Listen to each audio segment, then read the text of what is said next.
What it is, my people. It's the kid Sincere. For professional reasons, I gotta probably start saying my whole name, Jeff Chandler. But most people that's going to tune in know me as Sincere. So what's good, everybody? I'm just checking to make sure everything is copacetic on my end, man. Hope everybody's doing well, feeling good on this fine Saturday, rainy Saturday here on the East Coast. A little nasty outside. So yeah, man, just hope everybody doing well, man. Let me see him pull up this shit at Yobi, man. Legendary Yobi. Very legendary you are, brother. Always good to see you, man. Always good to see you up in this joint. Crow, what's happening, man? Sim, your squad was getting spitting. No, I'm joking. I tuned in for a quick second, though. I'm not a huge college football guy, man. So, yeah, man. I appreciate that, Sim. I really do. I really do appreciate that. Because, look, Lord only knows I'll be trying to put my foot in some of this stuff. I got some new shit, too. That's that little sizzle reel at the beginning. That's a lot of that stuff is pretty old now at this point, man. I need to make a new one. That's from like 2 years ago. Some of that shit didn't even come out yet. That's the crazy part about doing this, man, is that you could work on something, put your all into it, and you gotta wait like forever for the finished product so you can see it, you know, as a thing. Cause I had nothing to do with like the editing and stuff. I just shot it. So, and that's a couple things, like 2 things that I shot that I haven't even watched yet. Cause once I turned over all the dailies, I just made sure that I did my part. You know, everything was in focus, which is hard, or, you know, not hard, but it's a challenge. And that's what I came out with, man. So I appreciate that. I appreciate that love. Thank you. That makes me want to go like crazier and do more crazy shit. So, and we'll talk about a crazy ass movie today. Anytime I'm compelled to hit the live button, set up all of this stuff, whatever. Well, this is already the way it is behind me, but just setting up all this stuff, man, I have to be really compelled to do so. And usually it's to talk about films, because I don't really get a chance to like talk about movies that I've watched outside of with my wife, and some shit she just don't even want to see. Like the movie that we're talking about today. We're going to talk about a couple other things too. But you did see Transformers 1 the other night? How did you like it, man? Was it to your delight, man? Because I don't like those movies. The live action joints, not my thing. But I'm always down for an animated Transformers film, man. They always deliver on those to me for the most part, the animation. So I probably need to go see that. I should have went and saw that instead of Megalopolis, to be honest with you. Megaflopolis. Because, man, we're gonna get into that in a second, man. Let me for one, let me give everyone a toast. Cheers. If you've been here before, you already know that that's a Sunday ritual that we used to do on Gold Chain Gamers. You had to give a cheers to all the good people up in this piece. But listen, I don't trust those IMDb scores, or I like to see films for myself, because even if a movie is not good, I can still find some type of enjoyment in it. You know, some movies are so bad they're good. Some movies are good but not your flavor. But then some movies are just bad. Some movies just aren't good. No matter how much, what the intention was, or, you know, whatever the message that the filmmaker is trying to get across. Shit is just shit. Sometimes shit is just shit. And one of the movies I'm going to talk about tonight is just shit. It's just shit, man. It's going to be so... For years, people are going to be talking about this movie, which is actually one of the things that really, really grinds my gears, is that because of the nature of this movie and who made it, they're going to be talking about this shit for a long time. It's kind of like Eyes Wide Shut, which I don't think is a bad movie, but I really believe if anybody else made that outside of Stanley Kubrick, which probably wouldn't happen because I think he's the only person that could have made that. I don't think it would have got as much love as it did. It was okay. It was boring. Very pretentious. Like when people make pretentious material, I just shy away from it. Like I understand you want to be artistic and you want to do your thing, but there's a fine line between being annoying and being artistic. And Francis Ford Coppola is walking that fine line. He's really walking it. So that's what we're talking about tonight.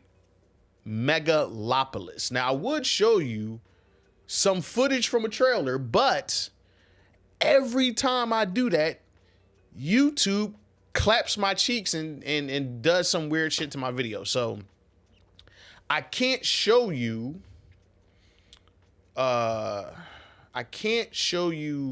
video, but I can show you some stills. So we're gonna look at some stills, right? And just talk about this film.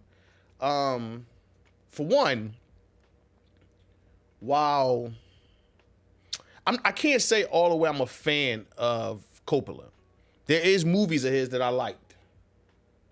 Definitely The Godfather 1, 2,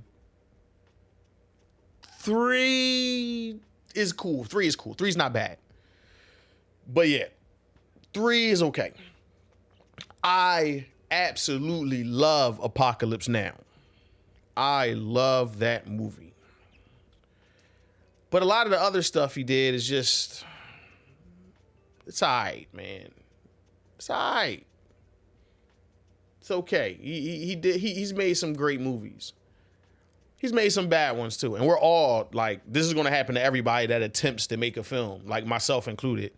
But shoot, my first short film, which I continuously bring up, Skidamarink, that's on this YouTube channel, is absolutely without a doubt terrible. But it might be one of them things that's so bad that it's good kind of deal where we were just, shitting around. It was our first time really like doing any of that kind of stuff. So that is not Adam Levine. But that is Shia LaBeouf with the Missy Elliott S curl down his cheek. So yeah, man, let me get into talking about this movie. So first off, the cast. The cast is on paper is really good. The cast is really good. You have Adam Driver as Caesar Catalina, Giancarlo Esposito as Mayor Cicero, Nathalie, that's how you say her name, Nathalie Emmanuel as Julia Cicero, Aubrey Plaza, who I'm going to talk about more, as Wow Platinum. Like, her name is literally Wow Platinum. John Voight, Shia LaBeouf, like I said. Talia Shire. Come on, man. Adrian is in this joint. This is crazy. Fish. We got Larry Fishburne up in this joint. Nah, he probably try to fight me if I called him Larry. But yeah, this is a good cast. This is a really good cast. It's so sad that they gave them absolutely nothing to work with, man. And I got some notes here. I'm gonna try to follow them as much as I can, but this is a rough one, so I'm gonna have to take a sip of this drink again, because this is probably Megalopolis is absolutely the worst time I've had in a theater in my life, maybe in my life. Maybe there's something I'm not remembering, and I'm hoping that's the case. But I have a thing about not falling asleep in the theater. No matter how late or how tired I am, I will not fall asleep in a theater around a bunch of strangers. I can't do it. But Thursday night, I went to my local IMAX theater, got a ticket for Megalopolis. There was all of seven of us in there. And listen, I might have been floating on a cloud or two, but I wasn't tired. No, I'm on the sativas. I wasn't tired, okay? I fell asleep 3 times. And when I mean by fall asleep, not fall asleep like snored, but like the nod off. You know, you catch yourself. Oh, I was slipping. That happened 3 times, and that never, ever happens to me. Never. I just don't. And I wasn't the only one. Out of the 7 people, there had to be 5 of us falling asleep. And that's being generous. That's being generous. If everybody was sleeping there, I wouldn't be shocked or surprised, because the movie was tired, lifeless, without soul, no feeling. There wasn't a single character I cared about. So let me tell you what the movie's about, if you don't know. Megalopolis is about the city of New Rome, which is kind of like New York, but with like a Rome aesthetic. Like when they go to Madison Square Garden, they still have chariots and horse races, but they really don't get into that much either. And I'm gonna get into that later, how they just leave shit hanging, right? But this is New Rome, and you have Mayor Cicero's played by Giancarlo Esposito in the most forgettable role he's ever had in his life. And I haven't watched all his shit, but everything I watched of his, this is the worst thing, in my opinion. And he's the mayor of this city, going head to head with this artist named Caesar Catalina. And Caesar's idea is to destroy and rebuild this utopia for a better future. And Mayor Cicero is like, no, dog, I kind of like it the way it is. So they have this clash, right? Oh, man. And it's not even really a clash, because they don't ever really clash. They don't ever really clash. It's a boring ass movie. Now, I will say this. Visually, there's some really good frames in this movie. I'm talking about really good. There's really good frames in it. So aesthetically, it looks nice. I think the thing that's going to throw people off and make people hate this movie is probably the editing. The editing is all over the place. Scenes just end with nothing, like just nothing. No sound, no indication that the scene has transitioned into a new scene. They just stop and just move on to some other shit, right?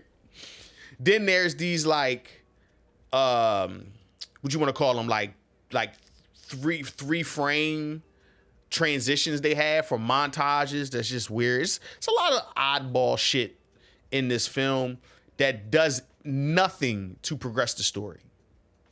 Nothing, like at all. They're just there to be there.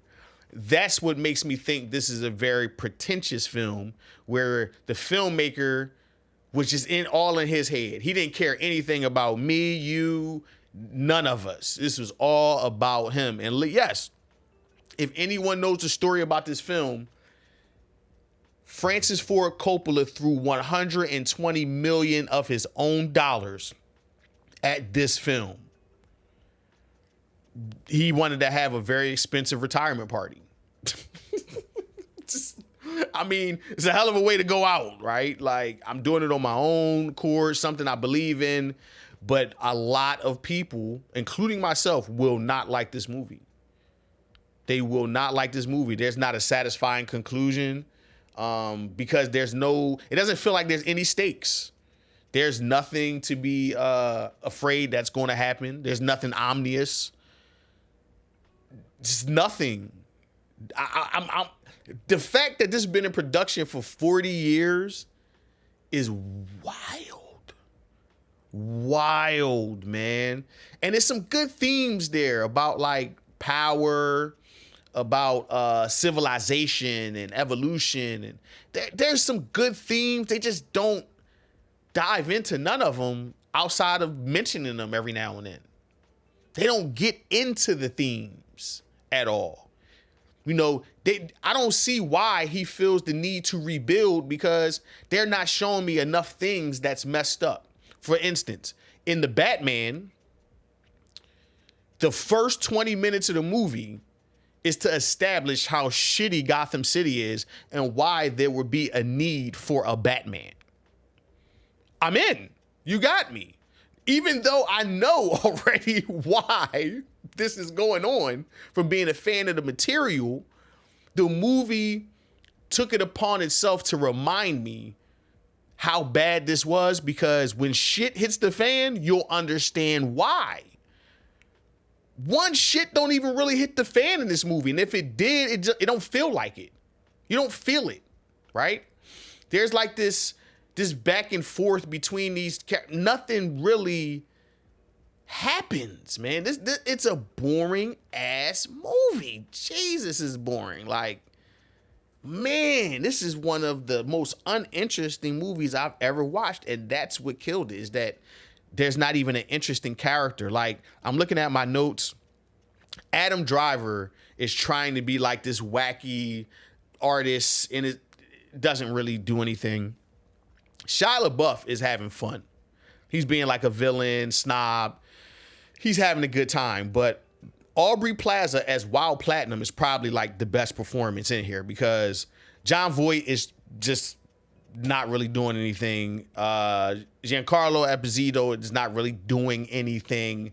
The lead actress, whose name is Nathalie Emmanuel Flat. And I hate to say that, like, because I know they put a lot of work into what they did, and it's not really their fault, because that's what's on the page. That's the direction they're taking. It came off flat. And Lawrence Fishburne was just a driver and a narrator.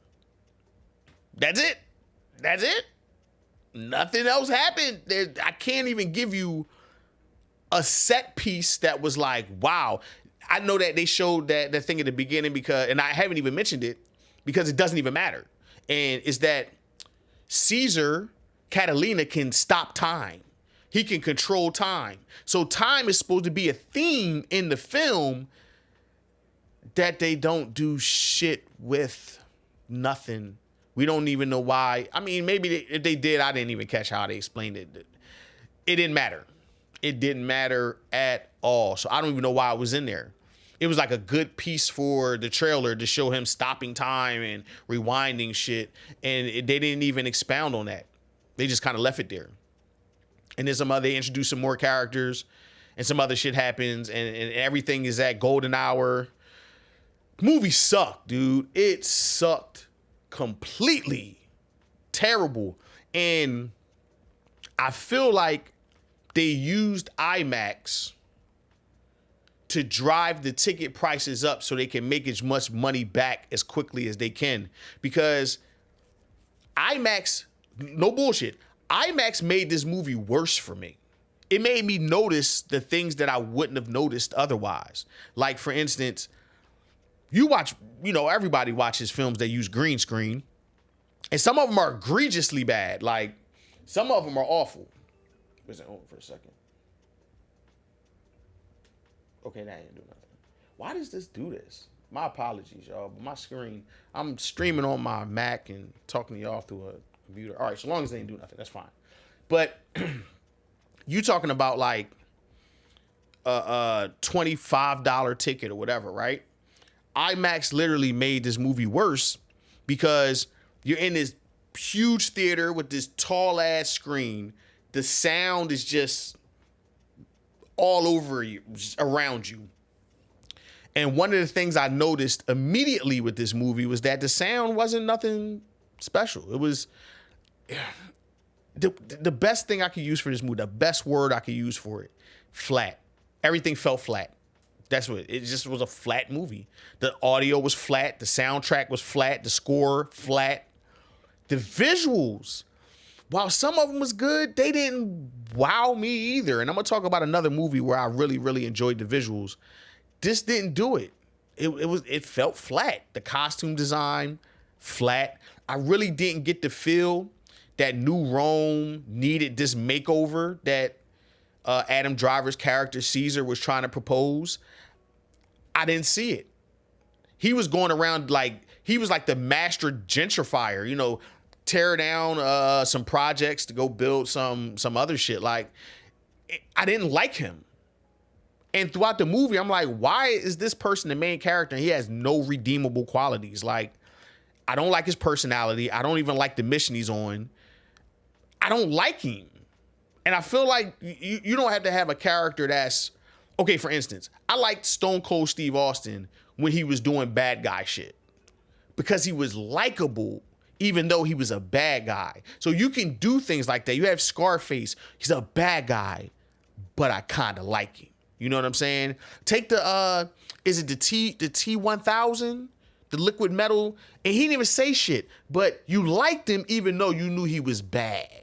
Very bad. You still liked him. None of that is in this film. I don't like it. Nobody. There's not a single character in this film I give a fuck about. And that's just the blueprint to an awful movie. Because it's not even so bad that it's good. It's just bad. There's no, like, I can't laugh at nothing. There's no thing to be like, yo, this is so ridiculous. Nothing. Like, no, you're just going to be sitting there stone-faced the entire film. The shit was like 2 hours. Let me see. It had to be like 2 hours and 20 minutes or something like that. I can't see the runtime. The runtime is, okay, it's 2 hours and 18 minutes. It felt like it was like 4 hours. Like, it just dragged ass. Weird cuts, scenes that end abruptly. Not a good movie. And there's going to be people, and this is what I hate about online culture, even though like we wouldn't be talking to each other and things wouldn't be like this without it. And I understand that. I'm very aware of that. But what's going to happen with this movie, right? And this movie is going to be around for a while. Like, so don't think that people is going to come and go and people are going to say, oh, people are going to be talking about it for a minute. And I'm going to tell you why people are going to be talking about it for a minute. People are going to be talking about it for a minute because you're going to have a group that's going to see this film. They're not going to really like it like that, but they're going to see that everyone else dislikes it.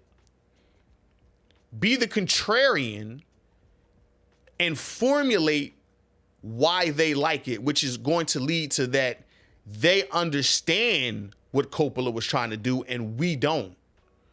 Maybe we're not smart enough to get it.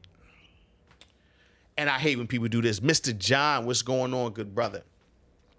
I fucking hate it. I hate when people do this. I hate it when they do it with video games. I hate it when they do it with music. I hate it when they do it with movies. I hate it, bro. If it's whack, it's whack, man.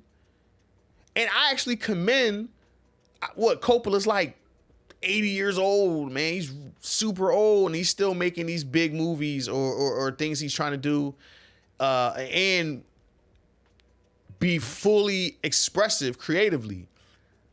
I'm all for that. I'm all for that. But I paid for a ticket and this movie was not enjoyable. I would never, ever watch this again.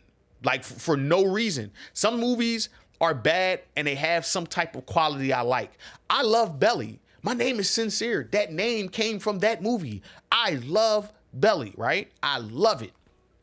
But it's a bad movie. It's a bad script. It's bad acting. But the acting is so bad, this shit is hilarious. It is hilarious, man. AZ dipping off with the baby when he's seeing the Jokers coming across the street. Hilarious, man. So many scenes like that, right? And I love Hype Williams' visual style. So I don't like the visual style to this movie. Like, it's okay. It's supposed to be like a fable, so a lot of things are exaggerated. But then in some cases, they're not exaggerated enough. Like, it took itself too seriously at times. They should have had more fun with it, to be honest with you. And I think it would have been like a better film. You could tell it was drawing inspiration from like older films from the 40s or you know, like those older films with some of the dialogue and the choices, because they like start quoting like Hamlet and shit like that in the middle of a diatribe. That's just what the movie does. It wasn't enjoyable. It wasn't enjoyable, man. So out of 5 gold links, Megalopolis gets 1 gold link out of 5. I usually tell people, hey, listen, Don't listen to my judgment and opinion of the movie. See for yourself. Form your own judgment and opinion of the movie. It's a couple hours. You know, you'll find something there that you'll enjoy. Nope, nothing. I don't recommend it. Don't go spend your money. It's whack. It's one of the wackest movies I've ever watched. It's awful. It's awful film. So yeah, Megalopolis, 1 out of 5 gold links. I don't recommend it at all. Not on streaming, not for free. Just don't watch it. It's not a good movie. Shout out to Coppola though for, you know, getting his movie out, living his dreams, and being an all-time great director. Cheers. I just didn't like your film. I didn't like it. Maybe if you get a chance to make another one, you'll get me with that one. But this one was grade A dog shit, man. Grade A. The finest quality dog shit. And people always be like, yo, Sin, when you make your film, then people gonna call my film dog shit too if it's dog shit. This is why we do it. Just in case. It could be awesome. It could be a classic. It could be dog shit. This movie, dog shit. 1 out of 5 gold links. Awful. But I saw some good shit this weekend, so we got to talk about this good shit. We're not talking about Megalopolis anymore. Francis Board Nopola. We're not talking about that shit. We're done here. Oh, man. Did anybody watch The Penguin? Did y'all watch The Penguin, man? Came out on Thursday, if I'm not mistaken. Yeah, I want to say it came out on Thursday. Let's talk about something that was actually good, that had some heart, that had character. Man, they got one here. They got one, man. I'm going to say something that might be controversial. It is what it is. I am more invested into the Penguin and his situation than I was Batman's. Just saying. I'm just saying. That's a great character. Colin Farrell's killing that shit. I know with all that prosthetics and the bodysuit. Oh, he probably just drying him out being in that bodysuit and acting, but he's doing a phenomenal job. People talking about the best villains in films. I don't know about him being a villain, because he ain't really did shit yet that's like super evil. But acting wise, I think he done crept in that top 5, man. He crept in there, man. He's putting on a show, killing it, and it fits, in my opinion, right in with what I think of as an HBO show. It's perfect for it. It fits like a glove. Nah, bro, you know I ain't got no baby oil in the background, man. We not lubing nobody up and rubbing nobody down. That's not what we doing. You don't need a big bottle of lube in the background. Like, that's crazy. Diddy got the world going. Wow. Diddy more popular now than we was making hits. But that's another thing. One episode in, I'm thoroughly invested in the Penguin. I want to see more. I will be watching episode 2 on Sunday. I'm not waiting until they're all out and all that other bullshit. I'm going to watch it with everyone else when it drops. You know, and I'm very okay with them spreading out the releases of the shows. Like, people want it all at once. Get off your ass, man. Get off your ass. You want to watch a 30 episodes straight? I'm saying that like I ain't just did that with Shogun, man. But don't tell nobody. Just keep that between us. But yo, that's a hell of a show too. Shogun is a great show, man. So I'm catching up on that right now.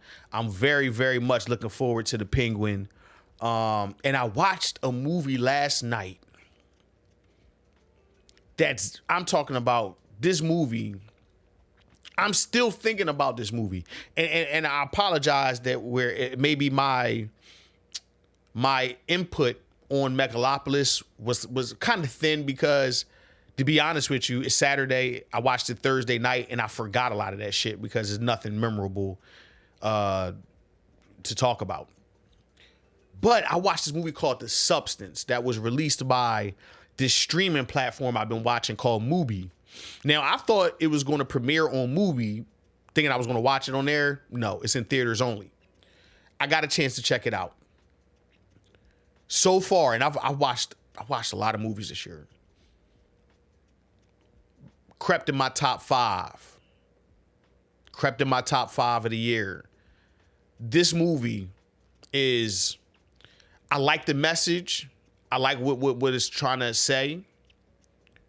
Visually striking, right?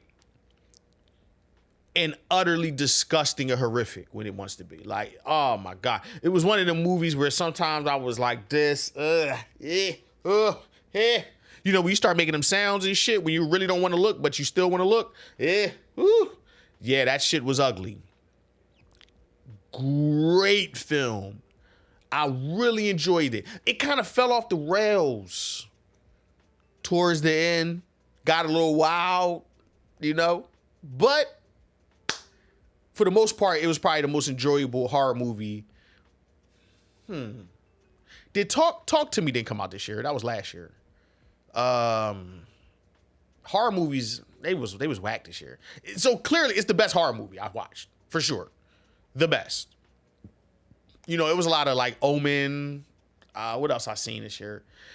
A couple other joints that I really don't remember or care about. This one though, this one was definitely one I'm gonna remember, and I don't know if I'm gonna watch it again. I probably will watch it again, but I don't know if you guys remember a film called Requiem for a Dream with Jared Leto, Marlon Wayans, and is it Jennifer Connelly? I can't remember, but think of that movie in like a science fiction type of way. Yeah, it works. It works well. And I don't want to give too much away. It's about a character played by Demi Moore. Yes, Demi Moore, who looks very good in this movie. She looks good. And I'm telling you, they do things in this film to try to make her not look good, which is it's a good idea. I love good ideas. And the movie is about her dealing with aging because she's a star who is, you know, falling off basically because she's getting older and they want to replace her with new talent. And she's struggling with that. And she's offered a way to stay relevant.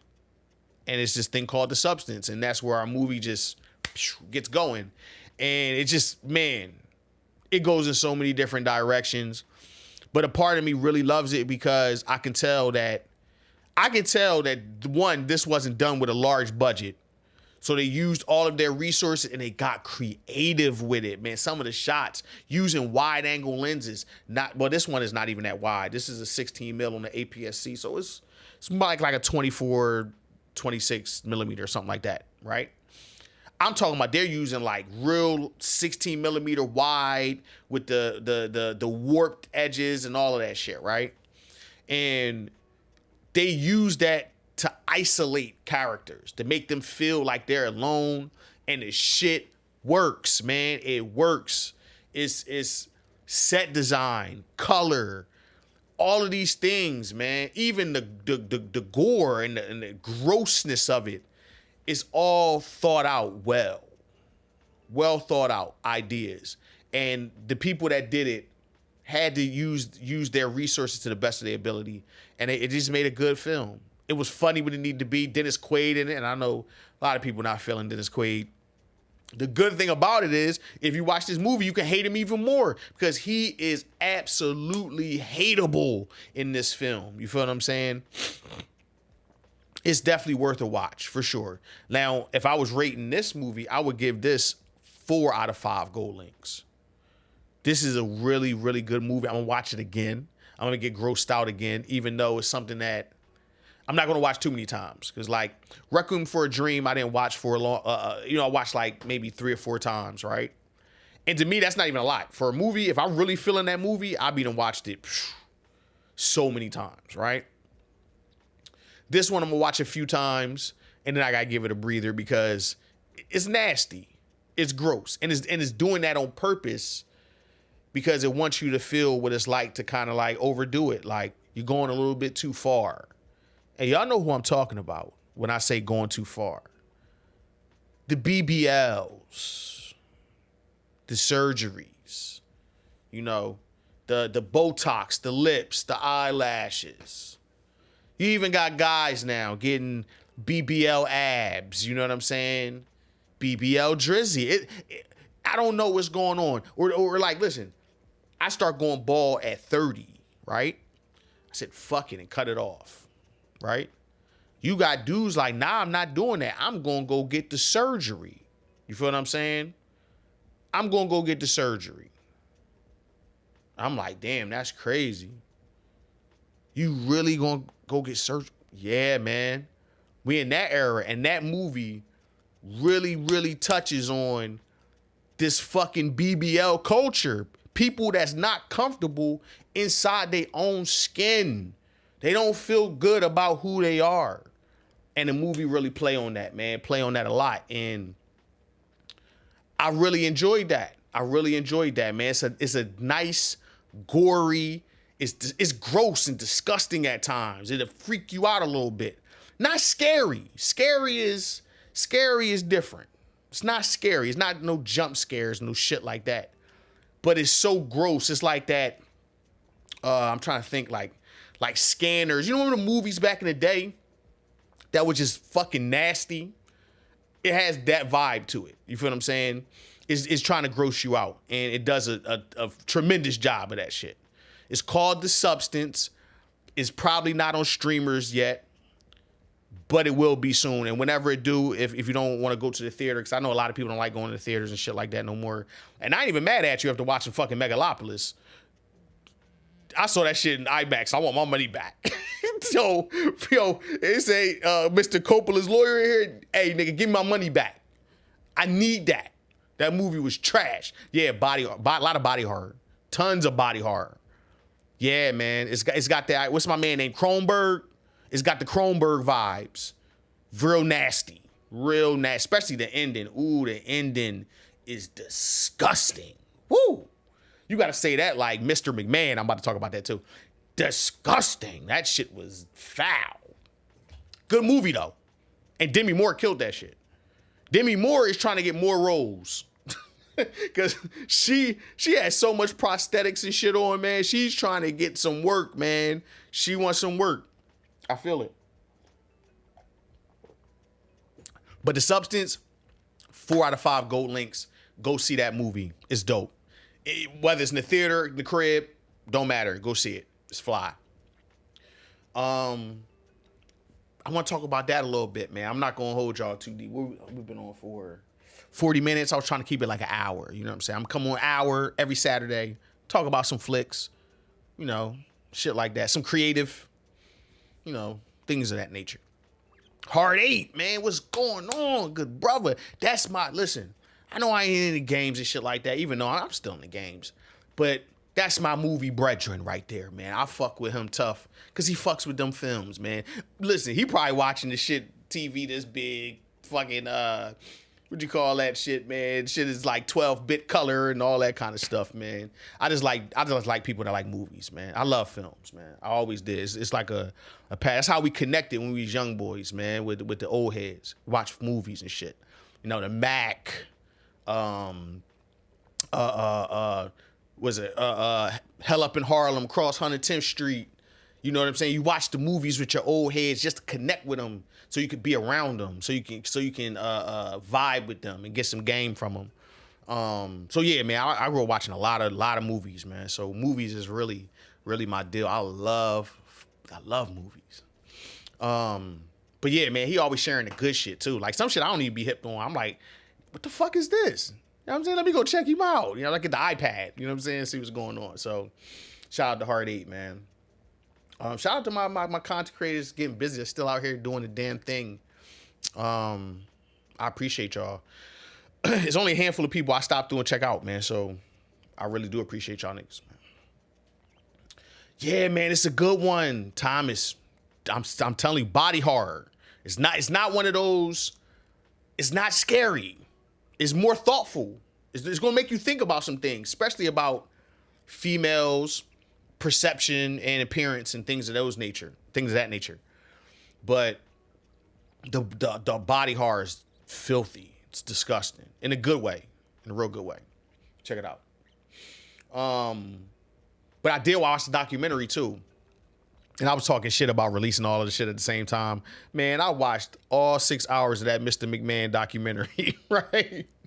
I watched all 6 hours. You know what I'm saying? Not playing. I ain't gonna lie, man. I thought I was about to hear some real salacious things.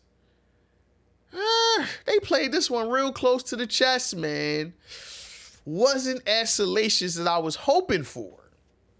Wasn't as controversial as I might have anticipated. Because he's getting accused of some wild stuff. Like, Mr. McMahon is wilding out here. Wilding. We knew that already, though. Like, you'll be a fool if you ain't think that he was wilding. We knew he was wilding. Y'all remember when Mr. McMahon wore the do-rag? You know he wilding. He's tripping, right? So I know for a fact they had more shit than they put out in this documentary. Now, they touched on some things, but a lot of that stuff, a lot of people knew already. A lot of people knew it already. I don't even think he incriminated himself. He did say some things that'll let you know, like, what kind of person he is. Like, you know, I don't want to get nothing away, but he basically was like, yo, I'm a cheater. And not like I'm cheating on my wife.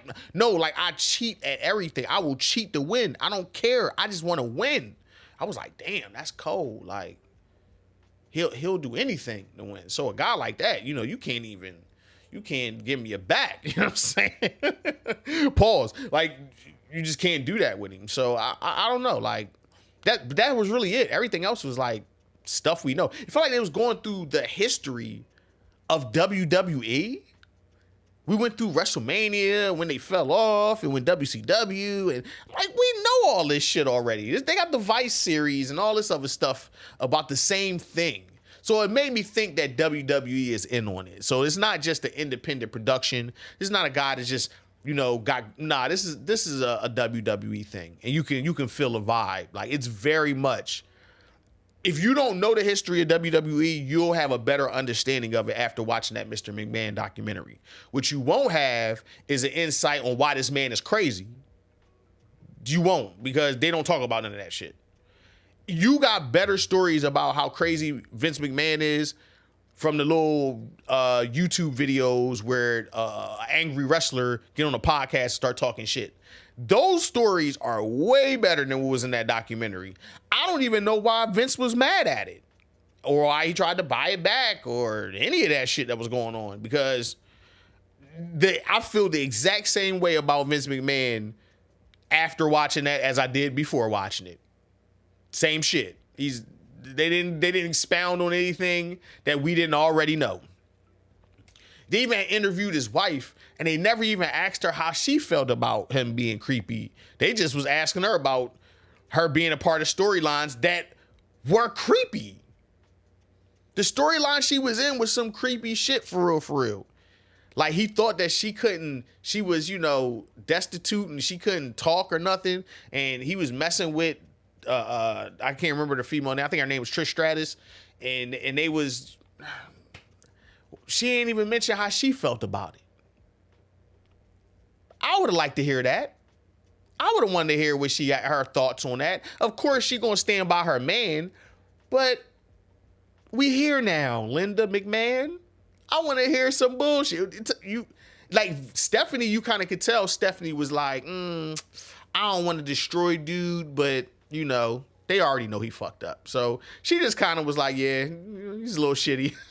You know what I'm saying? Even Vince, Triple H was kind of like, you know, Vince is crazy. So it's like, okay, but nobody ever really like, they had like The Rock, Steve Austin, The Undertaker, John Cena, and they always like, yo, Vince was cool dude. Vince was with me. Oh yeah, Vince is great. And we ain't even hear nothing, you know. It was just plain. It was a good doc. If you're just looking at a documentary, you know, the shit you pass by on Netflix. It was shot well. The story was clear and concise. You already know the character, so it's not like you're not familiar with him. And they did talk about his case now. Some of the people that came out, because a lot of the allegations he had over the years is public.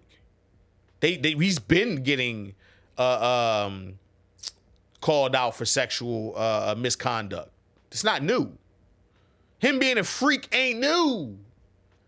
Diddy being a freak ain't new. None of these people being freaky people is new. I don't know why people acting like it's new. It's not new. We knew this shit already. Most people who are into entertainment and you watch all it, you've been hearing about these dudes being freaky for a long time. It's not new. Mr. McMahon being a nut ain't new. It's not new. And they didn't even tell me no new shit. We know he bought WCW. We know that he wants to crush the competition and all that other bullshit. Like, what we don't know is, like, what's his attraction to these females and why he using his position and his leverage to get them to do things that they wouldn't normally do. Because he's getting accused of trafficking. That means he's taking a woman and forcing her to be with another man. Trafficking. Were they trafficking girls in the 80s, the 90s, the 2000s?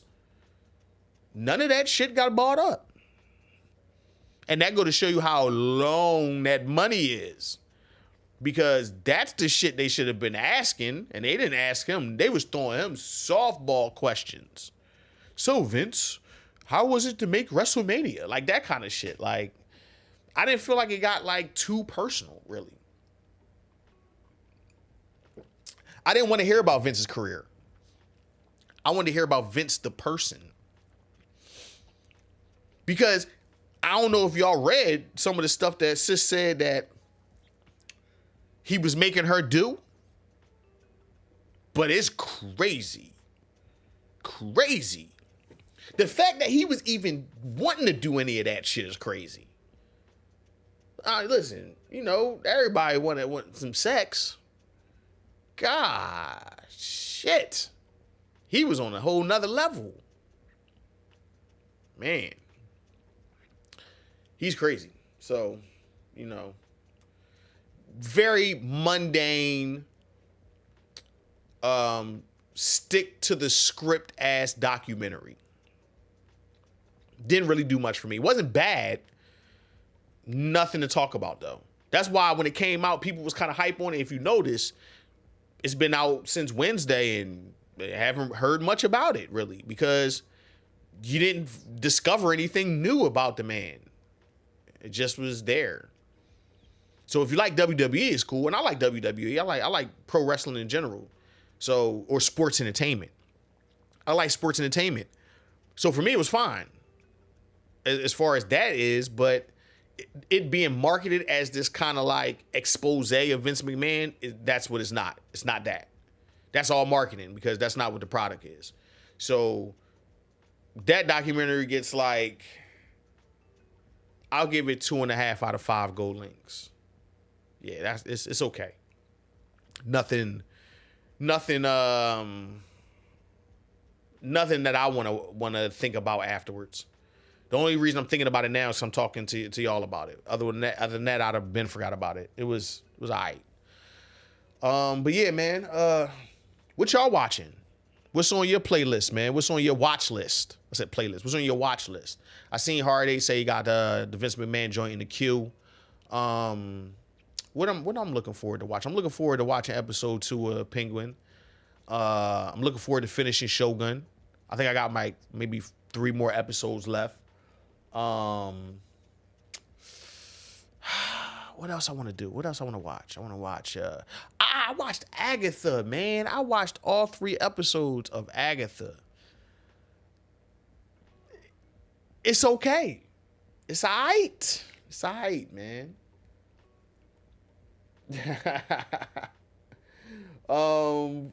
What's good, brother? You said we watching food videos on YouTube. Ain't nothing wrong with that, man. Listen, I started going to the chiropractor because I got hooked on watching, like, you know, people getting their back cracked and shit on YouTube, man. And then I had to sign up and go get my back cracked. You know what I'm saying?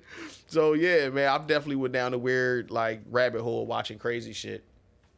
But yeah, man, I watched what else I watched recently? I watched Agatha.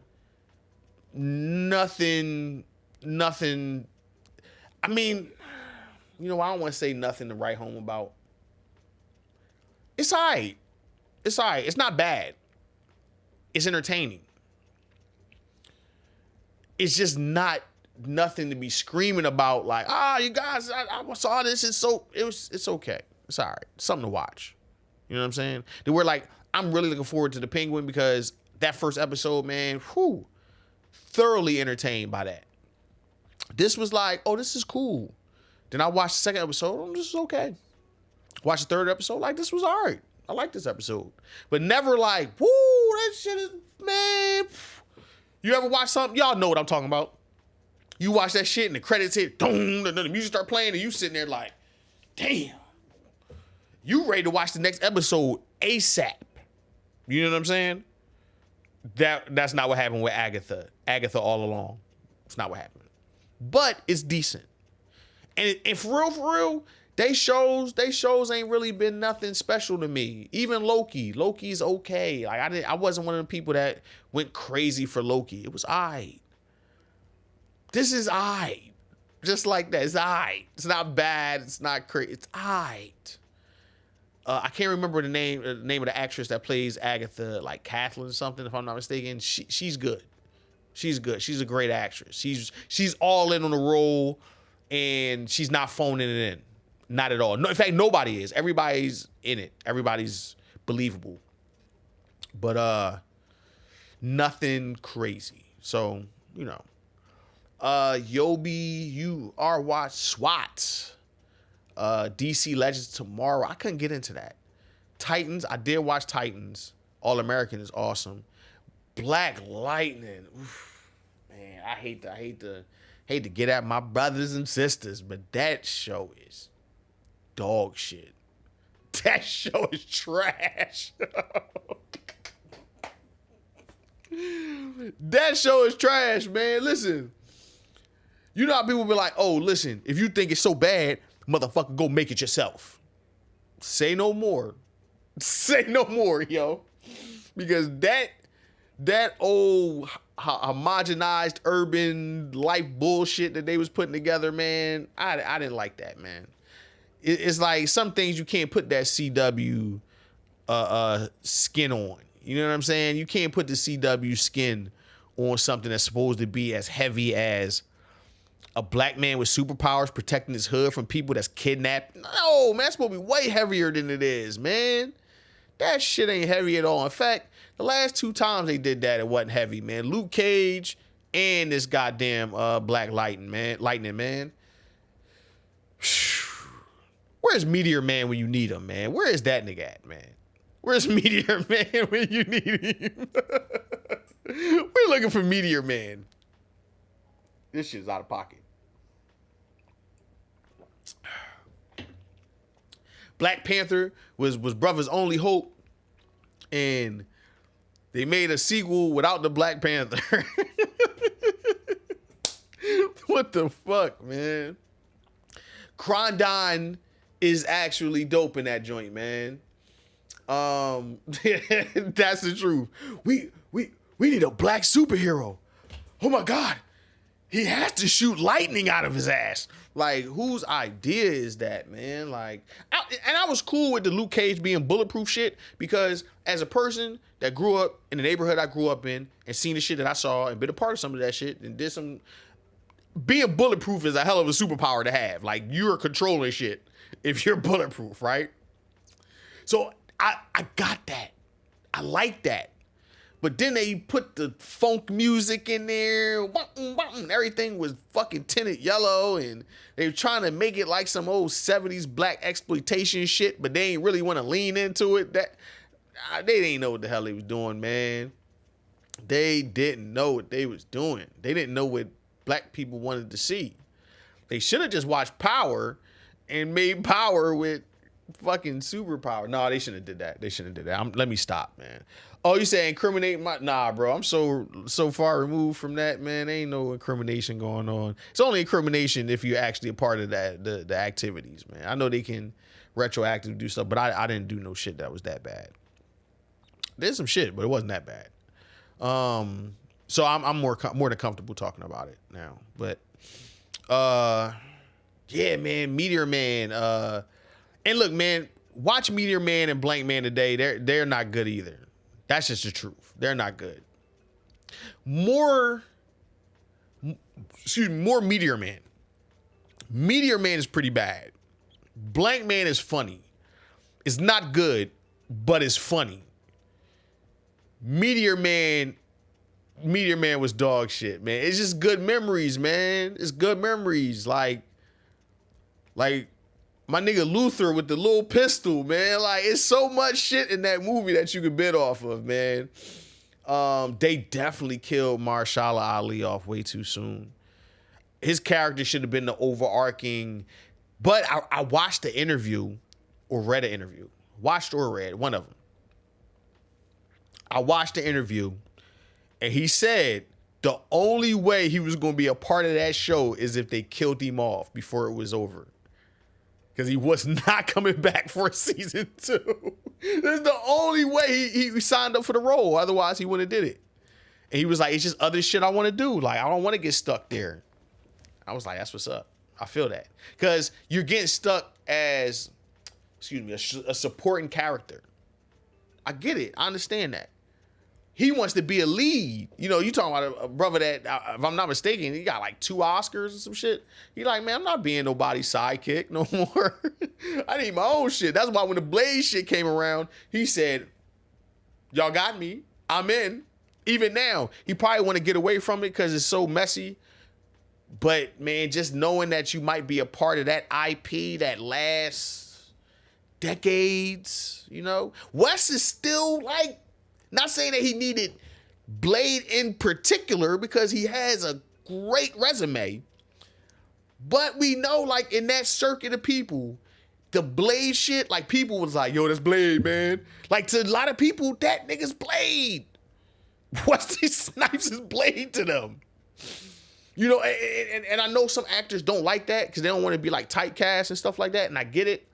But, man, how cool is it to, like, yo, you see Al Pacino, man, Scarface, man. Look at his face, man. Look at his face over there. That means you made a great character. You did it. My nigga, you did it. You made a great character. What is it to be mad at? Like, and you see Wes now. Wes want to dress like Blade all day. Wes want to dress like Blade right now. I feel him, man. I feel him. You created something amazing that people resonated with and they fucking love. And it was him doing the shit. Like, this was his idea. It was a lot of him inside of it, especially the first 2 movies. That first movie was like a lot of Wesley Snipes in that movie. Like, you can tell. So, you know, I know how it is, though. You don't want to get typecast. I didn't want to get typecast. Like, I did a lot of trying to shed that, you know, shed that layer of bullshit that's on you. So, oh yeah, no, absolutely. I'm talking about. I'm like, the Bear, one of them joints that. At first, I was like, I don't know what this is. And then I watched the episode, and I was like, I know exactly what this is. I'm in. Chaotic Kitchens? Yes. Let's do it. No, that's a great show. That's a great show. And one of my favorite actors is in it. John Bernthal. I'm a big fan of John Bernthal and anything he's in. Because there's not many actors that just throw themselves at everything they do like him. Like, I feel like dude is trying to win a Tony every time he in something. Like, he's trying to win something all the time. Excuse me, y'all. All right. He's trying to win something every time. He's phenomenal. Like even everybody like the Punisher, right? Oh yeah, the Punisher. For real, man, if you watch The Punisher, Punisher got some real whack-ass writing in it, man. It's some real bullshit in that show. And he saves that show. He saved it. What how many seasons? Was it 2 or 3 seasons? Whatever was the last season of that joint, to me, was dog shit. The last season was trash. And the only reason it was worth watching was him. That's it. There was no other reason to watch that shit. Like, he's the reason to watch it. That's it. So, I mean, I feel like that shouldn't even be said to people. Like, if you're gonna be a comic book character, why would you not read the comic books about the character that you being? Like, I'm doing all the research that I can do. Like, especially if I'm not familiar with said character. If they was like, yo, Sin, man, we want you to be Luke Cage, I'm gonna read Luke Cage. I'm gonna see what make the character tick, and then I'm gonna add my zone to it. I even think, I can't remember the actor's name, but the guy that does play Luke Cage did that a little bit. He put his own flavor on it. I just thought they could have got somebody more charismatic. He was like the stoic guy, soft-spoken, but I mean the shit I'm saying. He's one of those guys that where maybe we could have had a little bit more charisma. Not like over the top, but a little more charismatic actor. He did a good job, though. He did a good job. Did anybody see Rebel Ridge? I watched that. You know, this was like a week or so ago. I watched it, and there was a lot of talk about Rebel Ridge and that actor in particular, because he's on the rise. He's coming up, right? Like, that guy's starting to get, he's starting to get that Jonathan Majors look. Yo, he fumbled the bag, man, for shorty with no eeks. Look, let me not judge. That's who you like. That's who you like. But that's a hell of a, I don't know if I want to go out on that. You feel what I'm saying? No yeeks. Yeah, no yeeks. Nothing. Bored. Flat. Nothing. And that's what he went out for. You talking about, listen, 2023. Bro was in 2 #1 movies. 2. In a span of a month. That's more publicity than any actor could ask for.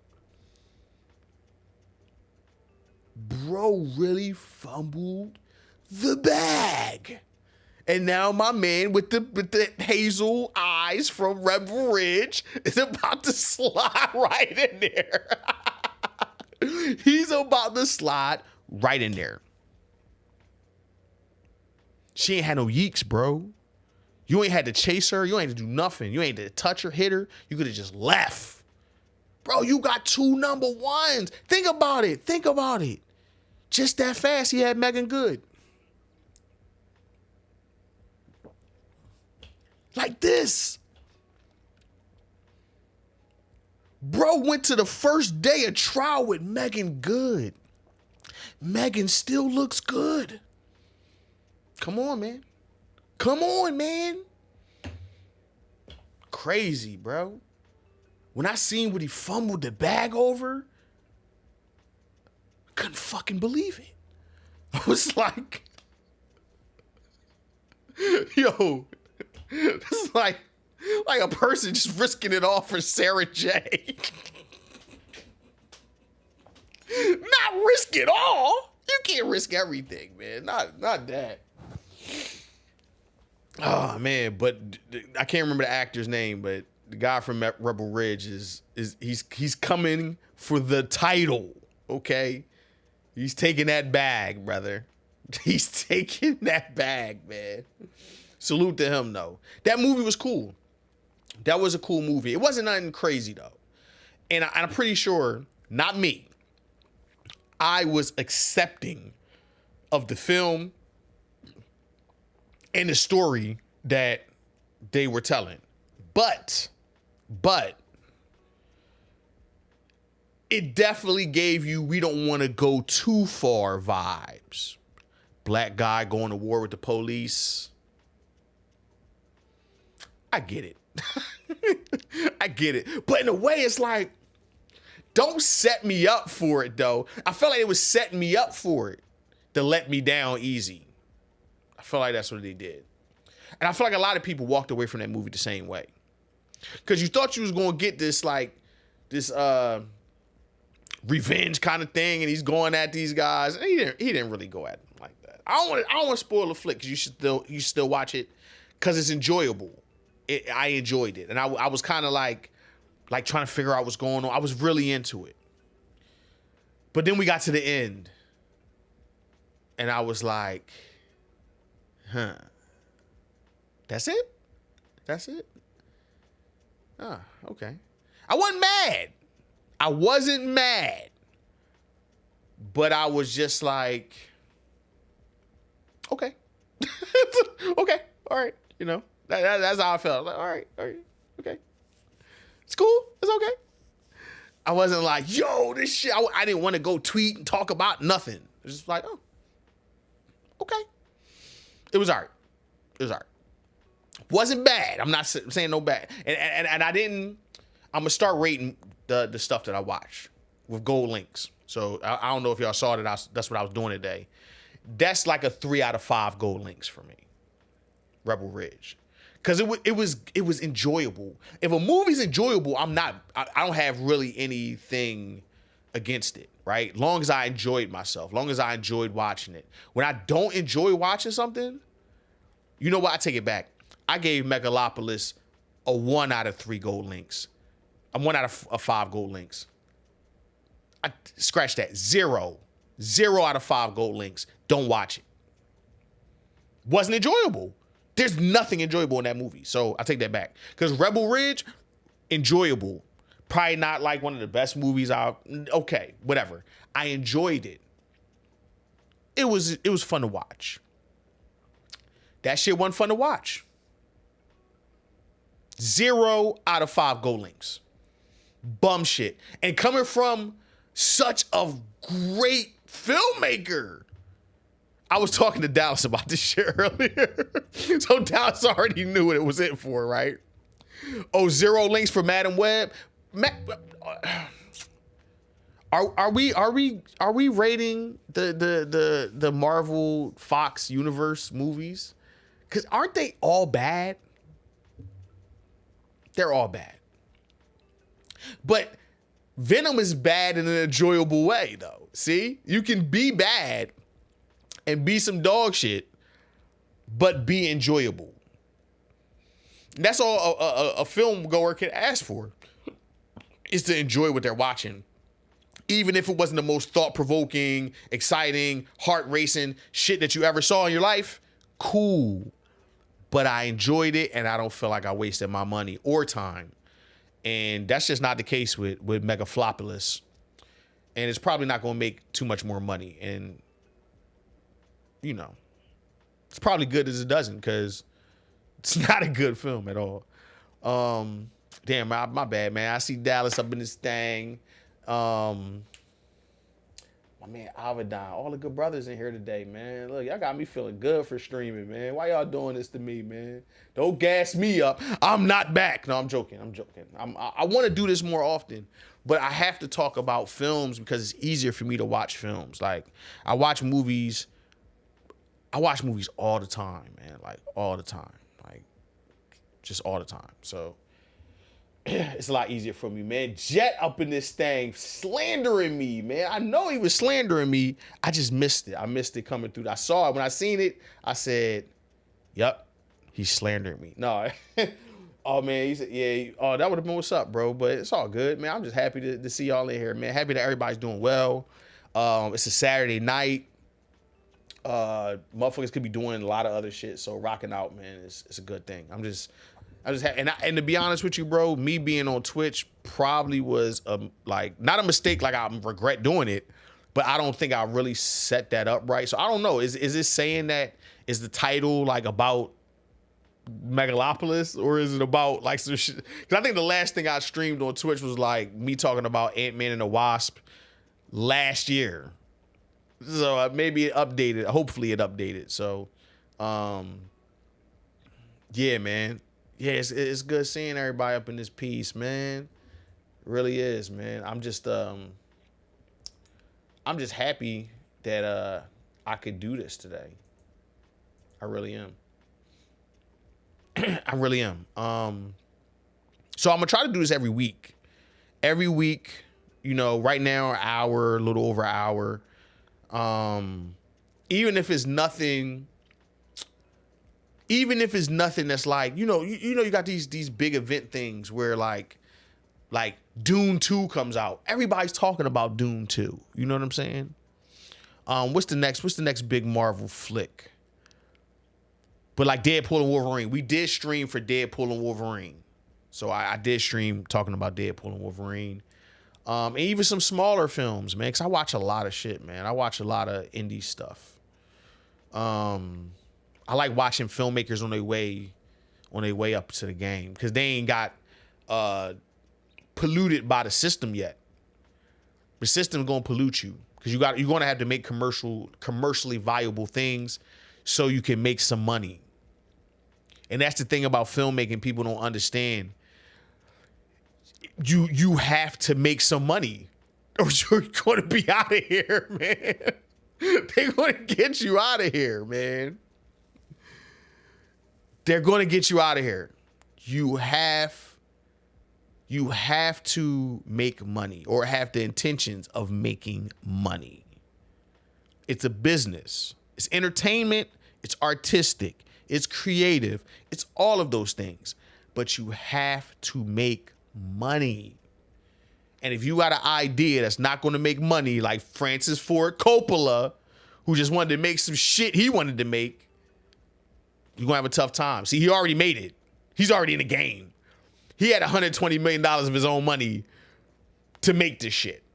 Most people don't. And most people, that's a huge risk. Huge risk. Huge. That'll break. I mean, $15 million is 150. I just said 50. $120 million is crazy. $15 million is crazy. $3 million is crazy. Somebody put $3 million on you and tell you make something that shake. Here go $3 million. Listen, I shit the bed when a motherfucker offered me $30,000. I was like, what? Me? You want me to handle this? What the? Seriously, it's definitely a big, huge responsibility, and that's why I don't really try to go. Oh man, I watched so much shit. I forgot about shit I watched. I watched The Crow. Maybe like, and it's crazy. I gotta tell you my story about The Crow. So I did not go to the theater to see this. I watched this in other ways, and y'all can figure that out for yourself, because I'm not going to tell you. But I watched it, right? And it was real late, man. I couldn't go to sleep.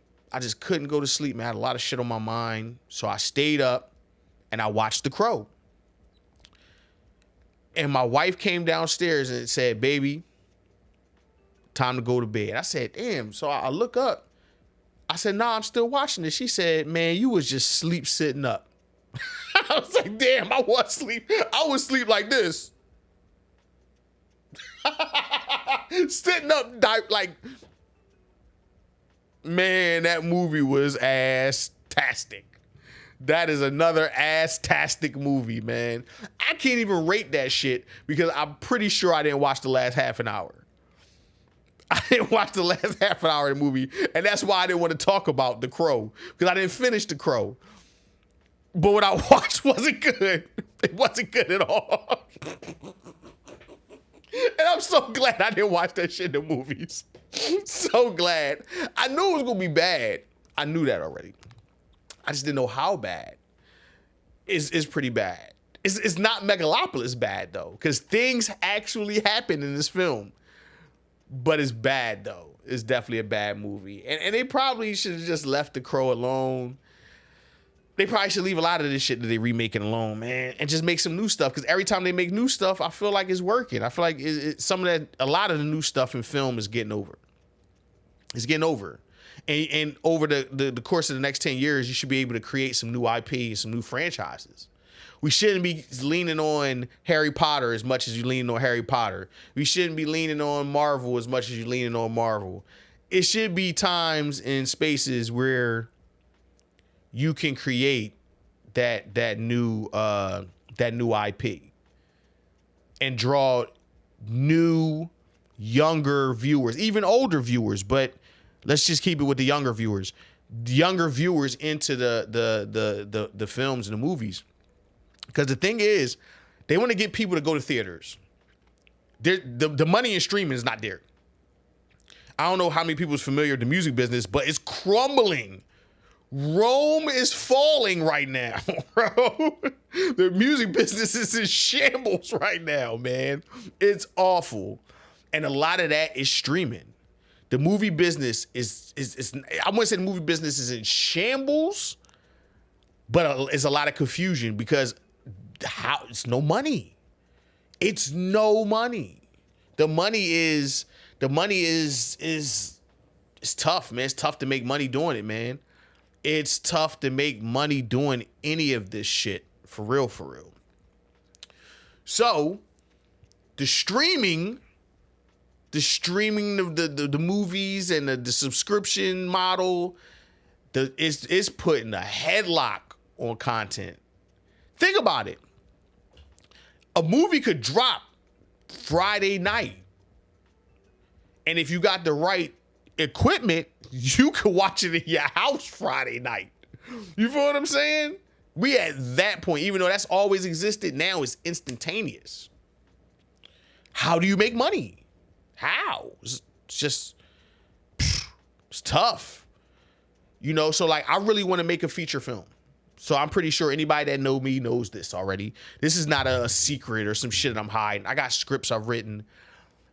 I want to make a feature film, but I know I'm going to have to work my way to that, make a bunch of shorts and do all that stuff. And I'm in the process of that right now.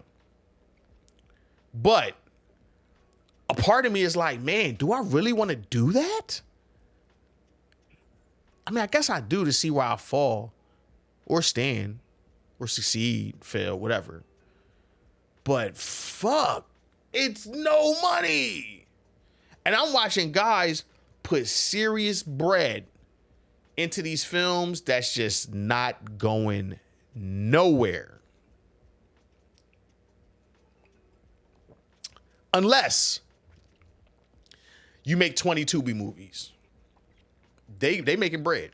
I had a guy show me his statement from his Tubi movie, and in a month, he made $14,000. If you saw this movie, now, I know I just said Megalopolis was bad, but you gotta know what I mean by it. It's bad for a big budget, blockbuster, Francis Ford Coppola film. It's bad for that. Tubi, the movie's a different kind of bad because these are like very green, young, new filmmakers. It's a different ball game. It's like watching shit on YouTube, right? But they giving out, or they was giving out a lot of money. So people, the reason the quality of the films are so bad on Tubi, because you had to make them in such a short period of time. And they had to be like a certain, the longer your movie is, the more money you make. So people were making 2-hour duds. You have scenes that was 10 minutes long. Y'all know damn well ain't no scene supposed to be no motherfucking 10 minutes. Unless it's like a car chase. Ain't nobody had none of them. Ain't no car chases and explosions and shit in none of these films. So you had a person show me his statement for the month. And this is after whatever platform he put it on to get it to the streamers took their cut. 14 bands. Then the brother had his joint on Tubi for like 6 months. Needless to say, he's made like 3 more movies since then. He getting to this paper. He's not playing any of these games with anybody, okay? And that's the hustle. And I understand the hustle. I don't knock hustles. It's just that for me, And for what I want to do, I'm just not going to go that route. Even though I will have a film on Tubi very soon. Very, very, very soon. It's not a narrative film. It's a documentary. But I was exploring where I should put it. At first, I was like, shoot, I might just put it here on YouTube. But I figured instead of me putting the actual film on YouTube, I'll put the film on something like Tubi, try to collect as much income and revenue off of it as possible, and then do the behind the scenes of how I made it here on YouTube, because I feel like that's a process that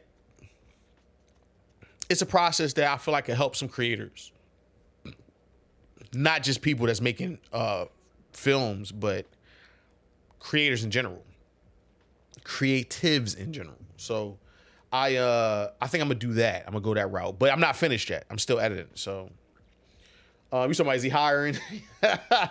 Hey man, I don't know, man. I know for a fact though, very soon, I'm gonna be looking for a crew of people to make something. So, you know, ears, eyes, see if we can make something happen. But and I'm paying. I have a budget, so it's nothing crazy though. You know what I'm saying? See, I don't want nobody quitting their job to come do any work for me. You feel what I'm saying? Because it's subsidiary. This is like, hey, you can do your job and you can come rock with us for a few hours out of the week, make some quick bread to put to the side, you know, that kind of thing. And, you know, being on set with people. And that's one thing that I learned personally is being in the environment. I had to be on a set to really understand how a film was made, like a legit set. Even if I wasn't even doing shit. Like I wasn't a cinematographer. I wasn't even a BTS guy. You feel what I'm saying? I was just kind of like an extra, just in the environment. And I picked up so much from that short period of time, just being in the environment, that when I applied it to myself, it was peanut butter and jelly, dude. It just went together and worked out. So, and it also led to the next thing. You want to get to the next thing. You feel what I'm saying? So you want to do a thing that leads you to the next thing, right? For instance, I did a photography gig for a boxing promoter, and what that did was open up the floodgates of people asking me to come and shoot their fights. Now, I turned a lot of them down because they wasn't talking about no real money. And I'm not saying I needed like a astronomical amount of money to do it, but they was like looking for like interns and kids. And I'm like, bro, like I clearly don't look like an intern, right? So that kind of shit. But you got to do the thing to get you to the next thing. You feel what I'm saying? So this documentary that I'm doing, that I'm putting out this year, will probably lead me to the next thing, even though I got something else lined up too, and that's where that money is coming from, the grant money. So this documentary that I got in the can, we did all of out of our pockets, and it didn't cost us shit for real. So I ain't gonna sit here and act like I had this tremendous budget to. Nah, it wasn't even like that. But I do it for the quote I paid at the end of the fight. You know what, bro? I don't even show up without no money. You got to give me some money like way beforehand. For me to even set the date aside, because I could be doing something else. Like it's people that be hitting me up and I'm like, yo, I got my son today, or I got to push it back to some other day or some other shit. But if the money right, I'll make it happen. Money don't do you right, so I'm like, nah, I'm cool. You feel what I'm saying? But it's definitely a time to be had, and it's a learning experience. And you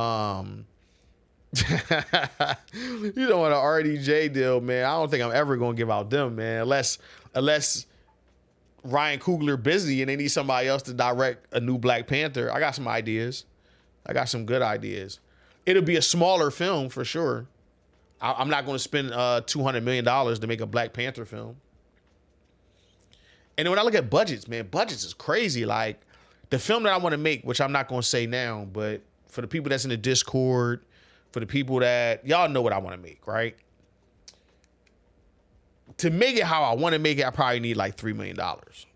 Now people are like, $3 million? It's not going to my pocket, y'all. You ain't taking $3 million and stuffing it in your pocket. You feel what I'm saying? You taking $3 million to make a film, and you gotta pay people. You gotta pay specialists.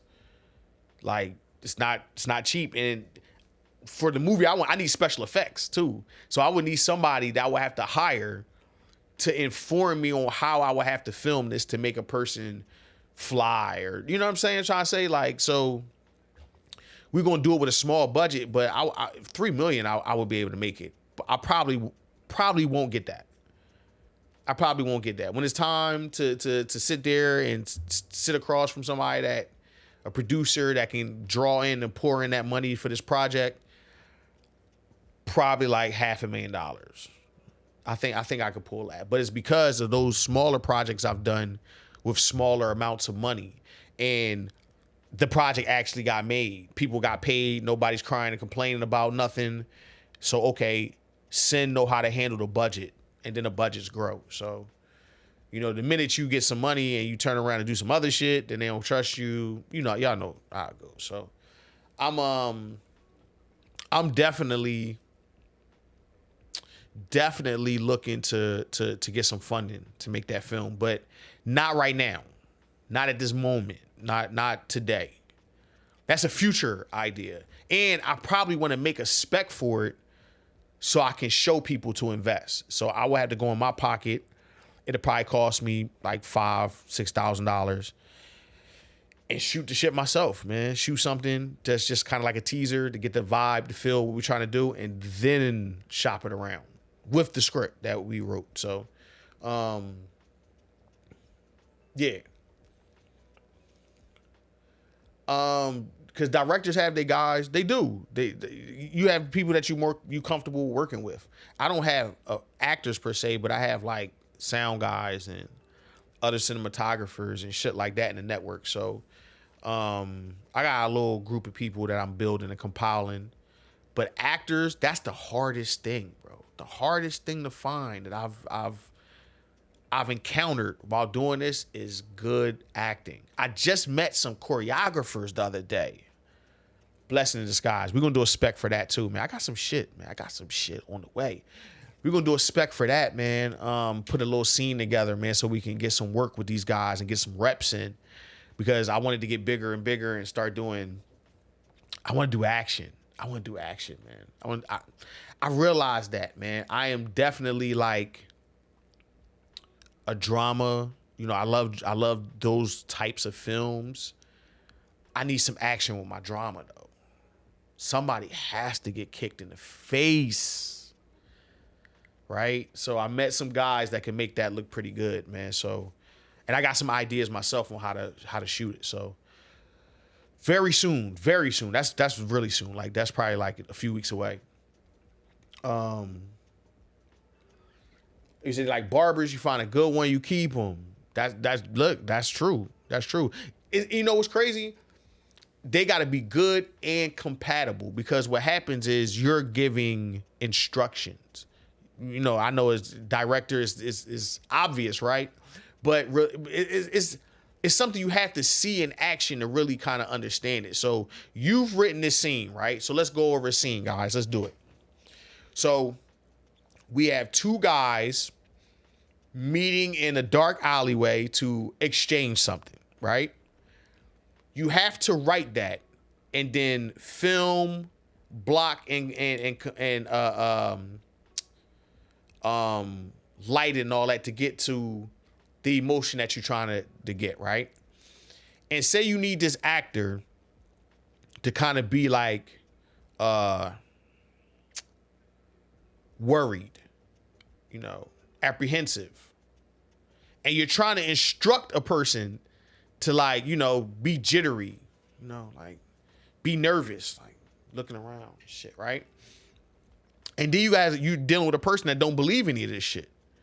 So they're looking like DJ Academics when he's seen, you know, I mean, no, DJ Academics actually looks scared then, but they don't look convincing. So you're trying to get them to look convincing because you're trying to provoke a emotion in them, right? You're trying to get something out of them that they don't necessarily have at the moment. That shit is hard, bro. That shit is mad difficult because a person just might not get it. It's like, I don't get this shit, dog. Like, you know, or you're not explaining it correctly, or you know what I'm saying? Like, it's tough. It's tough to get what you want. And when I'm talking about directing, I'm not even talking about like just narrative stuff. Man, I did an engagement photo shoot on Sunday, right? Well, Sunday's tomorrow, but last Sunday, right? And it was a dude there, man, and nothing against him because he was a cool guy. But you could just tell that the camera shit just wasn't for him. And he didn't know what to do with his hands, his feet. You know, he didn't know how to stand. So you're trying to tell a person to stand, direct it. And you're trying to get a person to put your hand, you know, fold your arms. And I ain't making fold his arms, but that kind of stuff, right? It's difficult. It's a real difficult task, man. So some people like, he just quit to do a movie. He said, listen, I'm out of here, bro. I'm going to Hollywood. That's fucking crazy. That is insane. Wow. Good for him, though. Good for him. He believes in it. Hopefully that works out for him. You might see him, and next thing you know, man, he's doing choreography for a big film where they're paying him, you know, hundreds of thousands of dollars. Because like I said, $100 million budget, the money got to go somewhere. So maybe it's to go into the choreography. You know what I'm saying? So, you know, you got to kind of put your due diligence in just to see where you fall at, where you stand at. You know, I always say where you fall, even if you don't fall. You know what I'm saying? Where you stand. So good for him, though. Good for him for chasing his dream. Hopefully it works out for him. But for me, yeah, it's going to be a process, man. I'm going to get these docs out first. I got 2. One that's in the can, one that we're working on. And then I'm going to attack my narrative. You know, I'm going to go on a narrative run, right? Do some shorts and kind of throw the alley-oop to that feature. You know what I'm saying? And I think that feature, if that idea can really gel and come together, I think it'll be something that I can really get, especially our core group, man, the guys that's in here talking. I think y'all personally would like this because it speaks to us as a people and a culture. But it's something everybody can grasp because it's about love and responsibility. The theme is holding your own weight and some. Responsibility, owning it. That's what the theme is to the film. I can't tell y'all no more. If I tell you any more, I might as well just give you the script. Shit like, right now it's like 90 pages.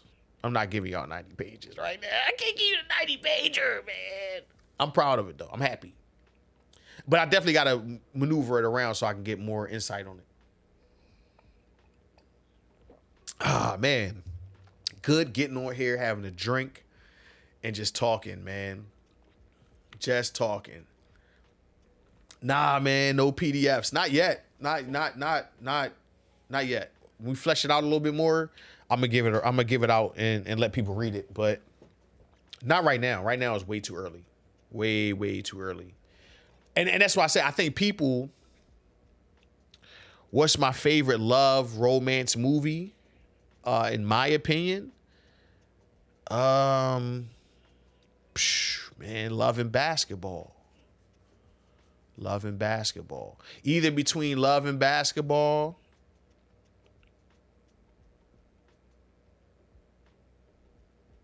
hold on now. Either between Love and Basketball. I'm just stick with Love and Basketball. Love and Basketball is probably it's the one I watch the most. It's the one that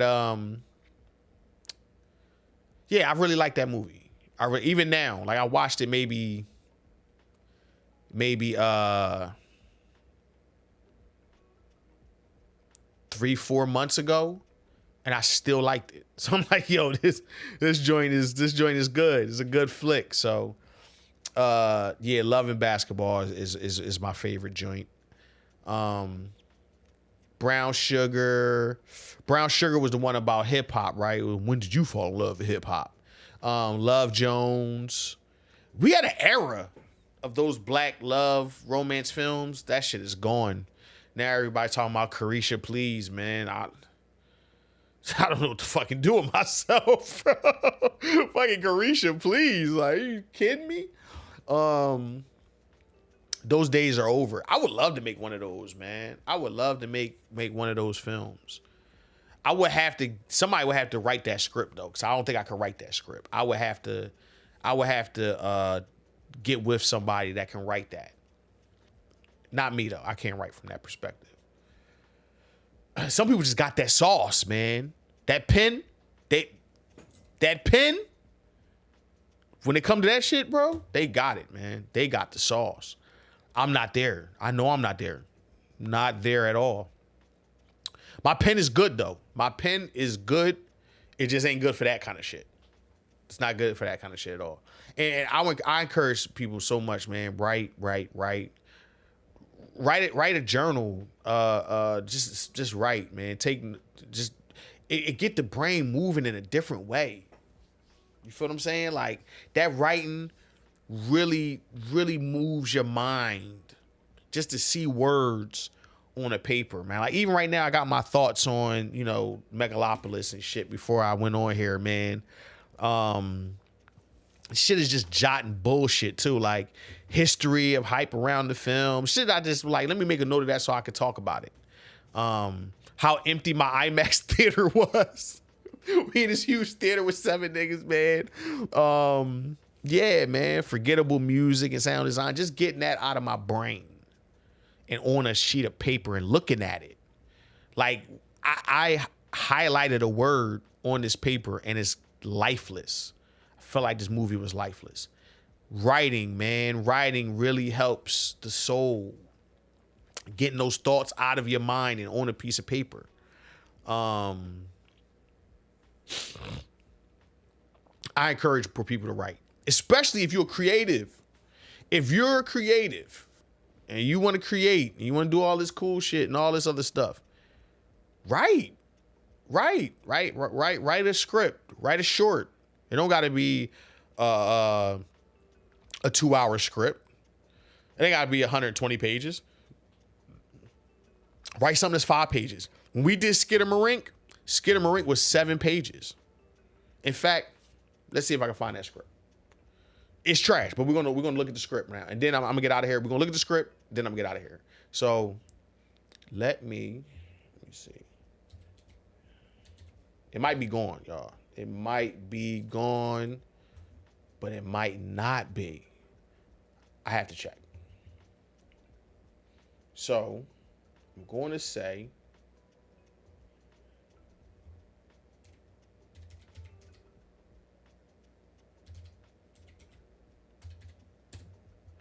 because I might not have it. Sure film. I have it. Oh, look at this. I do got it, man. All right. Let me download this, June. That's crazy. I still got this, Joe. So, all right, look. This, right? Look, I'm tripping. Skiddamarink, written by, based on Coco Melon, LOL. Like, what the fuck was I writing? Like, you know what I'm saying? It's barely any dialogue in this film. And it's not even 6 pages. It's really 3 pages, for real. This shit not even fucking 6 pages worth of stuff. But I wrote this in like 2 days, y'all. Like 2 days. 2 days worth of writing. Interior living room dusk. A father walks into the playroom of his son. Let me see. Let me blow it up a little bigger for y'all. Son to play. Father sits on couch and watches show with son. And then I shot listed all this stuff here, and then we filmed it. That's literally what happened. I wrote it on like a Friday.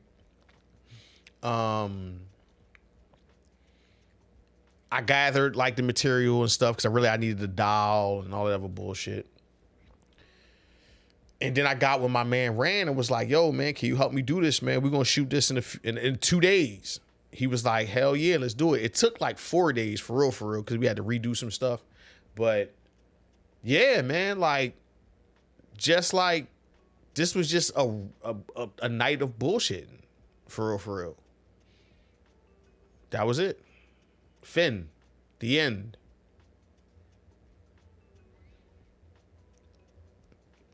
And for a lot of people, man, you can write this shit, bro, and make your own stuff. You can make your own shit. Like, we had that juncture of creation that you can literally make your own shit. We all have good cameras. Like, there's no bad camera. There's no bad, even if it's not something that's, I'll give you all for instance, right now.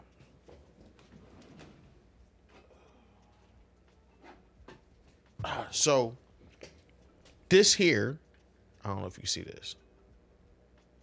Cover up my eyes. This here is a A6700 mirrorless hybrid camera. I've been using this camera all year for like everything, pictures, video, all that shit. I really ain't get a chance to use like my video cameras because I wasn't getting that much video work. I was getting a lot of photography work. And this camera, while it's a great camera, is good. It does everything. For the work that I was doing, this wasn't enough. This camera was overheating. It's giving me a lot of problems.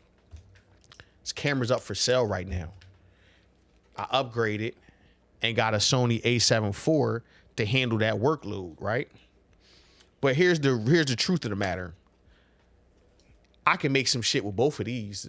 It don't matter with this camera, that camera. Now it don't matter because all this shit gonna look good. Because it ain't just the camera, it's me and what I put in front of it. So we at a time and juncture now where you can make what you want to make. It might not, you can't make the fucking Avengers. Let's be realistic, guys. Can't make the Avengers. But you do got like Bat in the Sun that's making these versus joints. And they look all right. They look good. They're enjoyable. I watch them. You can make stuff, man. All of the quality is good. There's no bad quality right now. Even phones, whether you got a Galaxy or iPhone, they're good. They're good cameras. They're not the best cameras. They don't have the shallowest depth of field and none of that shit, but they're good cameras. You can tell a story. You just have to write that motherfucker first. That's the biggest thing, is writing the story. You write the story, everything else will fall into place. It will. The minute I finish that, boop, everything start happening. I finished it. I typed the Fin, Fin, boop. Next thing you know, shot list is that. Oh, it's done. Oh, it's out. Oh, people are watching it. It feel like it happened that fast. This happened in a matter of like a week, some change. Me writing it, getting the props, filming it, editing it, releasing it. That was the process. You know what I'm saying? So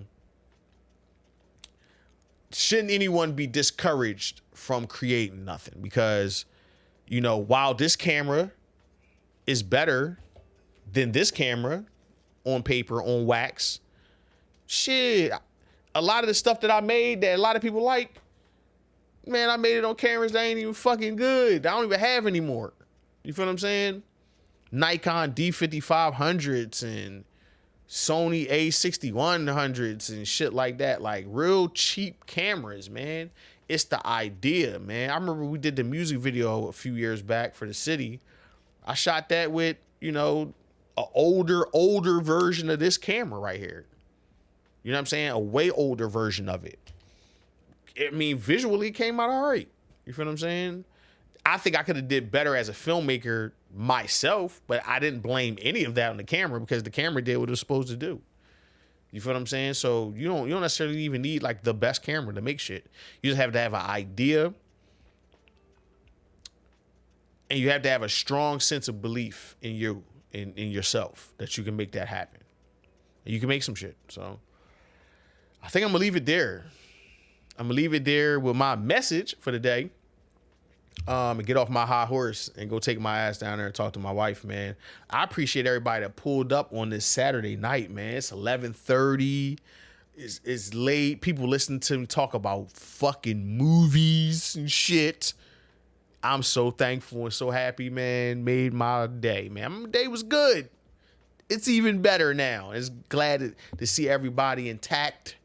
Hopefully, good spirits, doing it, feeling well. Jet, I seen you say you was coming back. I didn't know it was tonight, brother. I might have even foregone this until tomorrow.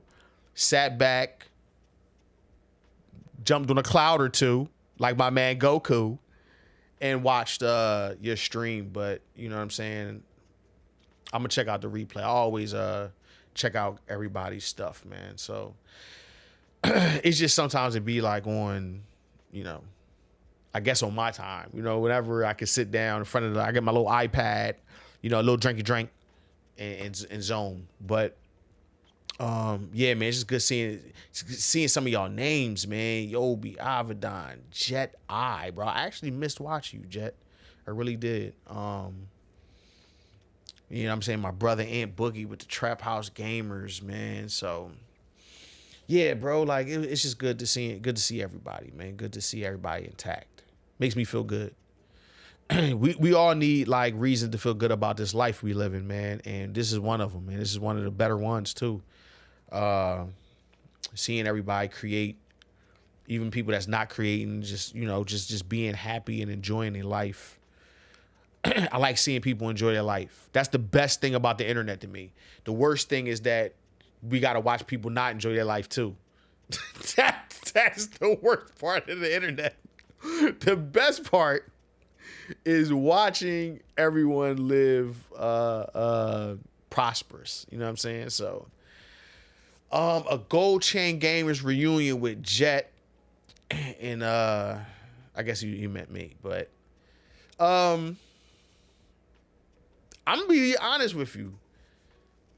I don't want to put it together. I kind of want to just show up. If Jet put it together, I'll definitely show up. Like, I'll be there with bells and whistles. You know what I'm saying? I just don't want to put it together no more. Like, you know what I'm saying? And a lot of the equipment that I had, I don't have anymore.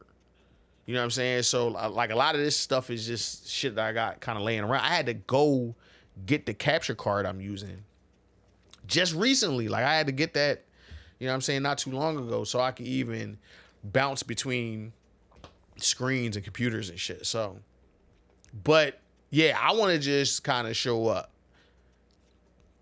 I'll show up. I'll be there for sure if that's something he want to do. If he want to do it, I'll be there with bells and whistles. He ain't got to ask me twice. He ain't got to threaten me with a good time. I'm there. I just don't want to do it myself, man. You say I got the cam and mic, that's all you need, really? Nah, man, see, that's the thing. One thing about me and Jet, man, the good thing about working with Jet was he has a passion for the show, right? The pageantry, right? He has a passion for the bells and whistles. You know what I'm saying? The details. And I really like that a lot. That's why one of the reasons I like watching him, but it's one of the reasons I like working with him too, because one, he never got on me for taking my time to put shit together. He said, I believe that you're going to do it. You make that happen. And it allowed me to do some different shit, man. I start adding things onto the show. You know what I'm saying? Different segments. You know, we got the soundboard. We did a bunch of different stuff. And we added to that production value that I just don't have to do it now. You know what I'm saying? Like, I'm just keeping it real with y'all, man. Like, even me getting on here now talking to y'all, wow, it feels freeing, and it seems like I'm just doing it. Just getting to the point of hitting the fucking button was like, it was tough, man. It was really tough. And not because I don't want to see how everybody doing and talk to people, but when you spend time behind the camera, it's real difficult to get in front of the motherfucker, man. it's not easy to get back in front of it when you I do this all the time now. I'm here with it. I'm here. You know what I'm saying? I'm in the mix like that now. You know, I'm on tripods, I'm on sticks, I'm on the gimbal, I'm telling stories, and I'm behind the camera. And it's just hard for me to get in front of it and just talk to y'all. But I feel like it's necessary that I do more of it. And I don't see it hurting nobody. It don't even hurt me. It's just that my preference is behind the camera. So getting in front of it has been very difficult for the last few years. You feel what I'm saying? So that's why I haven't been consistent. I've been working consistently. I've been creating consistently. I haven't been doing online content featuring myself consistently. And a lot of that's because I really just want to be behind the camera. I love filming other people and making them look fantastic. I love it. Y'all don't even understand how much I love this shit. Like, it's fucking great, man. When I take a person that's normal, and when I say by normal, we're all normal, like in our appearance, and make them look fantastical or look larger than life, or you know what I'm saying? Like, that shit is like out of here for me. So it's just like it's just not the same getting in front of it, man. But I love talking to Jet, so I know I can pull it off if I'm talking to Jet.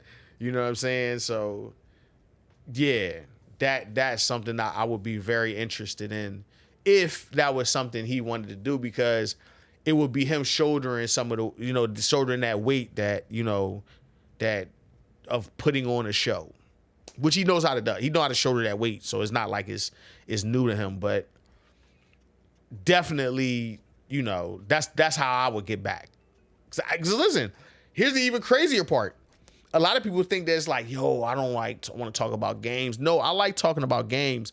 I just want to talk about games the way I like talking about games, which is really talking about games and not talking about fucking hardware and all that other bullshit. Like, I'd rather just talk about games. You know what I'm saying? And I said hardware and bullshit. That's not what I meant. I just mean bullshit, just in general. Because you can talk about hardware and it'd be fun.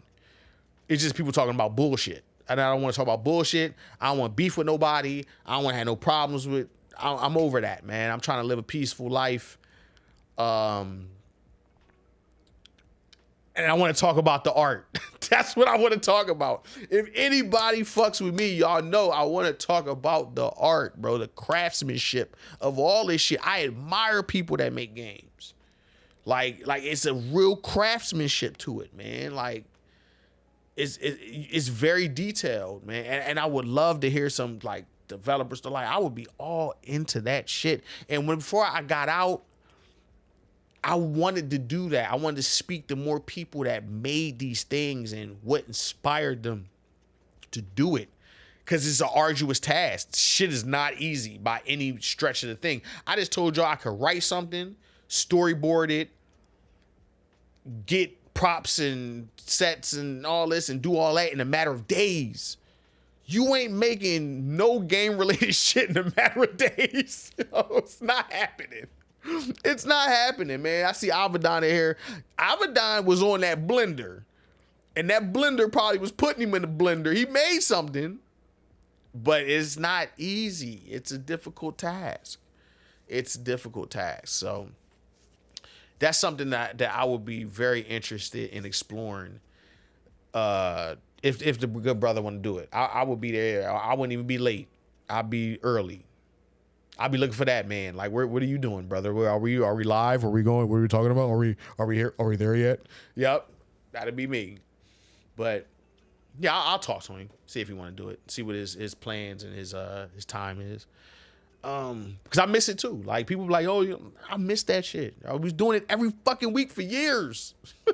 Years. It was a part of my life too. Like, motherfuckers think it was a part of my life. Man, that shit was absolutely a major part of my life. I look forward to it every week.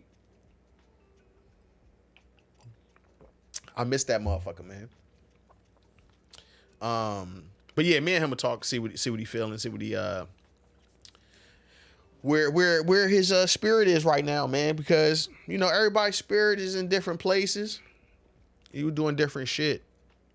I just turned 40, which is crazy. I've been 40 for fucking 30 days already. Insane. I cut my shit off because it was all uneven. And my son told me he ain't like my face. So I gotta let my shit grow back. He told me he ain't like my fucking face. You know what I'm saying, man? Like, life be lifing. Life is lifing, right? That was a part of life where it wasn't. It was easy going. It was fun. And as much as I talk shit about, like, man, you know, people will be saying, like, see you saying crazy shit and all that, man, fuck them, bro. Like, they don't even matter. People could talk and say all the negative stuff they want to say, man. That shit don't mean nothing to me. Nothing means nothing to me. I was cool with talking to my friends about some shit that I loved. That's it. That's all I wanted to do anyway.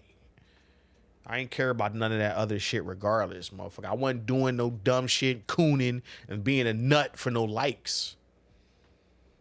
And if I was being a nut, it was intentional. I was trying to make you laugh. I wanted you to laugh. You feel what I'm saying? I wasn't just out here tripping just to be tripping. So I do miss it. I do miss that. I miss those conversations. Cause bro, we would cut like 8 podcasts when the bitch was over. The shit in and we still was going. Oh my God.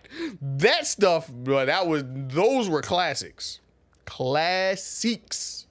It's a good time, man. I said I was gonna get off this motherfucker like a minute ago, and I'm still talking to y'all, bro. But yeah, man, like, it's safe to say the gaming community is the new rap game. I wouldn't say that. I would say that, facts. We would all be on for hours and shit after those shows ended. I don't think that. I think the gaming community has become extremely clout driven, where people even giving false opinions to capitalize on clout, which I feel like is unnecessary. Because when you look at the guys that's getting all the views, like I was just telling dudes in the Discord, the best gaming content is essays. And they do numbers, bro. They do serious numbers. They just harder to make because it take time. You got research. You know, you got to find the B-roll. It's like making a documentary. You know what I'm saying? Making a documentary is not easy. So these people are making these small documentaries based around games and giving information and insight on some of our favorite, most classic video games. And they're getting the 500,000 views, the 1 million views, the 2 million views, all of those things. They doing the damn thing. And it's less of them and more of the people that want to make the salacious, you know, that kind of shit. You feel what I'm saying? Because that's easy. But they not getting the 500,000, 2 million views. It's not happening for them. They capping out at 40,000, which is a lot, but it's a ceiling for them. They don't go no higher than that ceiling. Nigga, I want to go to the moon. Can we go to the moon? Mars. We can go to Mars. Saturn. Something. We can go far.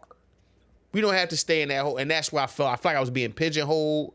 I felt like somebody put a ceiling on how far I could go. I had to step away. That's the only reason I stepped away, is because I felt the ceiling. Like, I felt it. I said, wow, I can't go any further. At least not like this. I would have to like redo a bunch of shit to go further. Even our podcast, man, we put so much in that podcast and it felt like we hit that wall. Like, we can't get no higher than this. This time, I want to go through the roof, through the moon.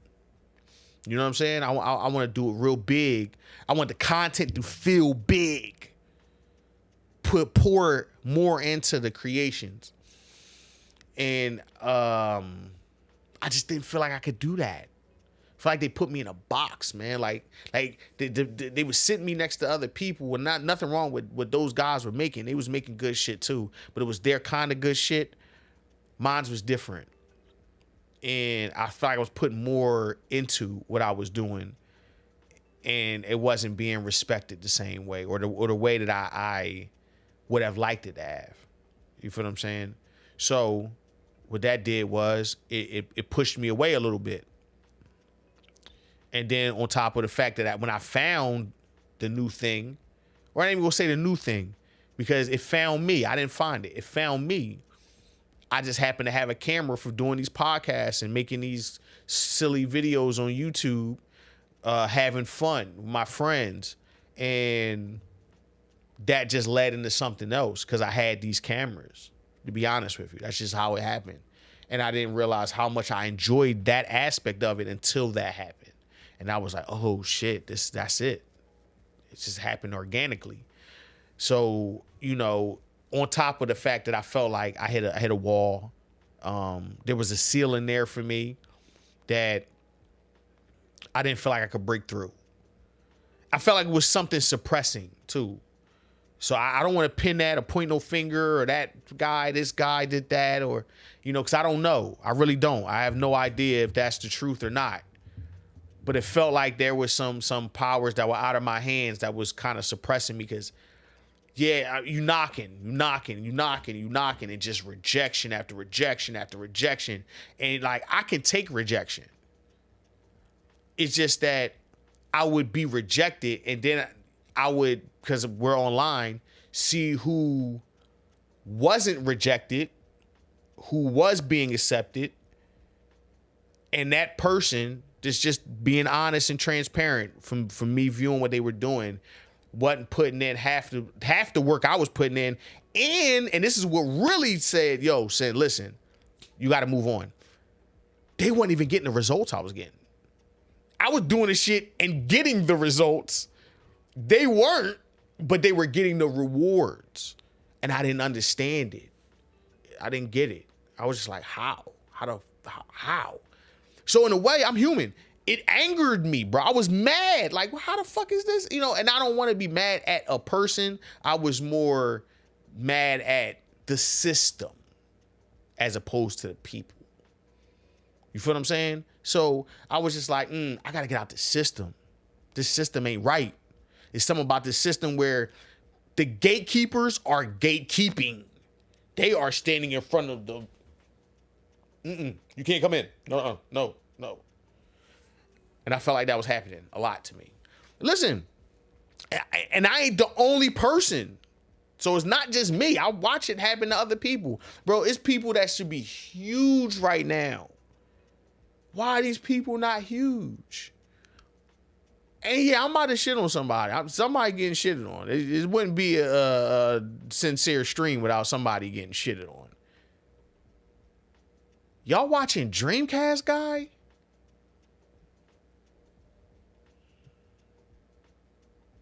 That's what y'all watching? He gets hundreds of thousands of views. Shit.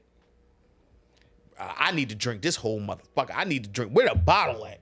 Where is the bottle? That's what y'all watching? That's who's getting the what? Man. And I don't like dunking on people, bro. I'm not a bully. I don't like bullies. But sometimes you just have to acknowledge when something's not good. That shit is trash. I watched it. That's not good content. It's trash. How is the question? How? I'm asking y'all. How? Make me understand. Help me understand. Because I don't. Not for the life of me. And it's nothing... Like, I'm not taking a shot, but if we're talking about the quality, I'm not talking about the visual quality. Fuck all this fuck all that. Fuck the microphone, all that. Don't worry about that. We're talking about quality, valuable content. Something you can walk away with something. Whether it's insight on a product that you want to buy or don't want to buy. Whether it's just enjoyment and hearing somebody talk about something that you're aware of. Maybe it's just some life shit and a joke or something that resonates with you. None of that shit is there. None of it. My man gets on with the boring voice and just talks about some shit. But people watch it. His ceiling was way higher than mine. Way higher. He ain't do Black Kojima. Minor Melvin. He ain't have characters and skits and nothing. Podcast lame. Reviews false. Reviews full-blown lies. Throw me a fucking bone, okay? It wouldn't happen. It just wouldn't happen. It's disappointing. I'm absolutely not upset now. Things are good. Things are okay. Things are moving along. But yeah, man, like it's just not good. It's no heart, no soul, no feeling. It's not for the people. But it is what it is. I watched a lot of people, so they're thinking most of them got no soul. No soul, bro. They ain't got no soul at all, man. Rakim would be pissed at them. The gaming community is a joke. I don't think it's a joke. I just think that it's not being shout out to my man Gotti. I know Gotti probably passed, probably dipped out, but shout out to Gotti, man. Always showing love, man. I appreciate you, bro. The game community's been stale. I just feel like, man, it's too much. It's too driven on inter-drama. This creator talking about that creator and not about the creation. Like, they're not talking about the thing that they create. They're not being like, yo, like if I ever diss somebody, I'm not going to be like, yo, bro, you fit ugly, or talk about, nah, man, I'm going to diss the thing that I know. And you know what that is? It's your work. It's your work. That's the only thing I could talk about. I don't know nothing else about nobody but their work. I don't know. Dreamcast guy might be a cool boy. I don't know. I know that his work is trash. Trash. It's not worth watching. But people still watch it. And that's when I was like, oh, this is different. Now in the camera filmmaker sphere of YouTube and social media, there's some issues with this too. It's some issues with this. I'm gonna give y'all one. So my next few videos are probably gonna be reviews for cameras, right? Because I've been working on these for a while. I'm gonna talk about this little guy here. That's gonna be in my next video. It's talking about this A6700. If my camera won't focus on there you go, A6700, right? I've spent a year with this camera. I've had this camera for 12 months. And I'm not even talking about like video. I'm talking about strictly photography with this camera. But I've made some cheese with this. This paid for itself. It's already paid for. It's done. It's out of here, right? This was like the first weekend I shot with this joint. I paid for this shit. So anyway, now 12 months later, I'm ready to talk about it. So damn, 12 months, if I got it early, I missed embargo, all these things, right? But here's the difference. The difference is, if I'm talking about this to a person after having it for a year and doing actual work with it, my opinion on it is more valid than a person that had it for 4 days and went in their backyard and shot their dog in slow motion. And that's camera reviews right now on YouTube. Dudes in a backyard shooting their kids or their dogs in slow motion. Well, if you're in your backyard, you can't even tell me how this is in the field. I need to see it in action. You can't sell me a camera that you use for a few hours a day. I could shoot a dog in the backyard in a half hour. I don't even need, I'm talking about hours, man. 8 hours straight with this just in your hand snapping. Now review it. That's not happening. So it's shit going on in every community. It's not just specific to gaming, right? Really, it's social media. Social media has spawned a lot of these things. The feeling that if you get likes and that's value, that's love, that's probably the biggest thing. That's the biggest thing. It's not it's not the creation. It's the result of the creation. The likes, the shares, and people value it, man, because it's being liked and shared. And that's why a lot of people skimping on the facts, on the truth, on the information, because they want to get those views and those clicks so bad. So now you got guys, mind you, 1,300. This is 2,100. I didn't pay 2,100 for this. 2,100. 2,100. I would like to know thoroughly what I'm buying when it costs that much. And you can't trust some of these guys.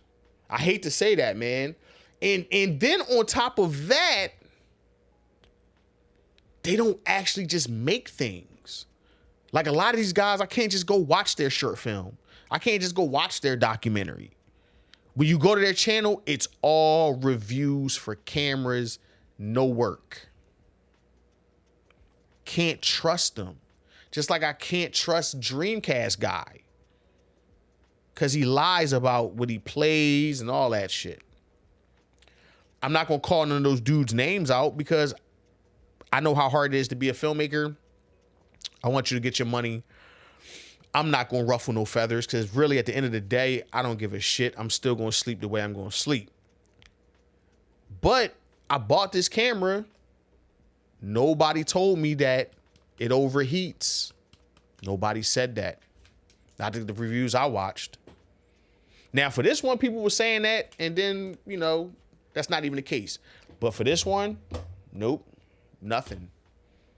Can't trust them. But a lot of it is social media. That rush to be first. I gotta be first, gotta be first. Let me go film something in the backyard. You know what I'm saying? The MKBHD app response is another. People call bro a scammer over free app. I seen that, man, but people are just ridiculous, bro. You can't really read too deep into that. I want to hear gaming creators talk about games too, bro. I really do. That would be nice. That's new information. A lot of people talked about how good the camera is. It's a great camera, and I'm gonna have a review about it out very, very, very soon. Like when I mean soon, next week it'll be out for sure.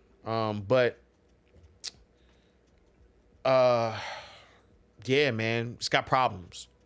It's got problems, just like everything else. But it's really good. It's really good. I've shot some amazing shit. If you saw me post any photo in the last 12 months, I did it with that camera. So if that shit was dope, that's where it came from. Let me see if I got any dope, if I got some cooked up here. I might just got like a bunch of people doing lame shit. So do I got anything cooked up in Lightroom that's cool I can show y'all? I might not.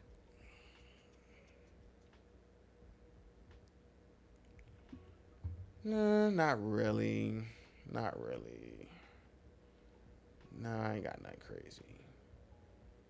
I got some stuff on the website. I'm gonna put the website on here.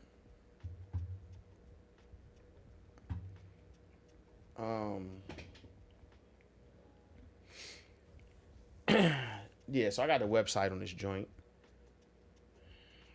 Go to photography.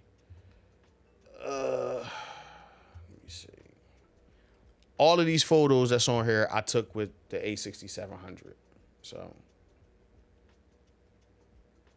I appreciate that, Yobi. Thank you. No bullshit. Thank you. I don't know if you see my face there, because I don't know where this little circle at. But yeah, thank you. These are all photos that I took with the A6700.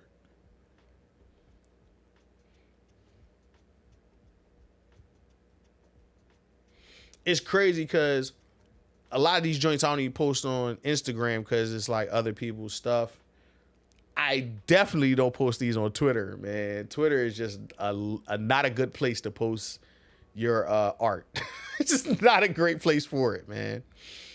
It really isn't. But yeah, all of these photos were taken with the A6700. And yeah, they came out all right. They came out pretty good. And I got a pound of shit. I got more stuff. I just this is all the shit that I got right here on this site. I probably need to update this a little bit.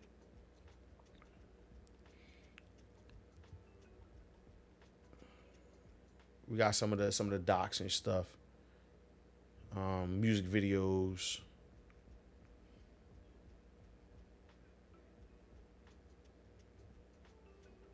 I don't even think I ever played this.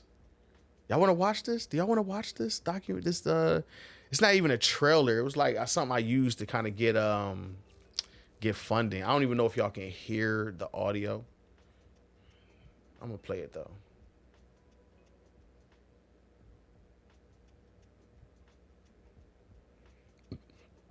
Yeah, it's not gonna play the audio, but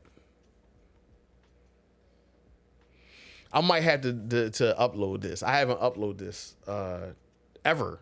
I haven't uploaded this at all. This is the first time I'm showing it to anybody outside of our core group, and yeah, definitely not on YouTube. But I'm editing this right now. We're not jumping to DaVinci. This is what I'm working on. Infused. A marriage of cannabis and cuisine.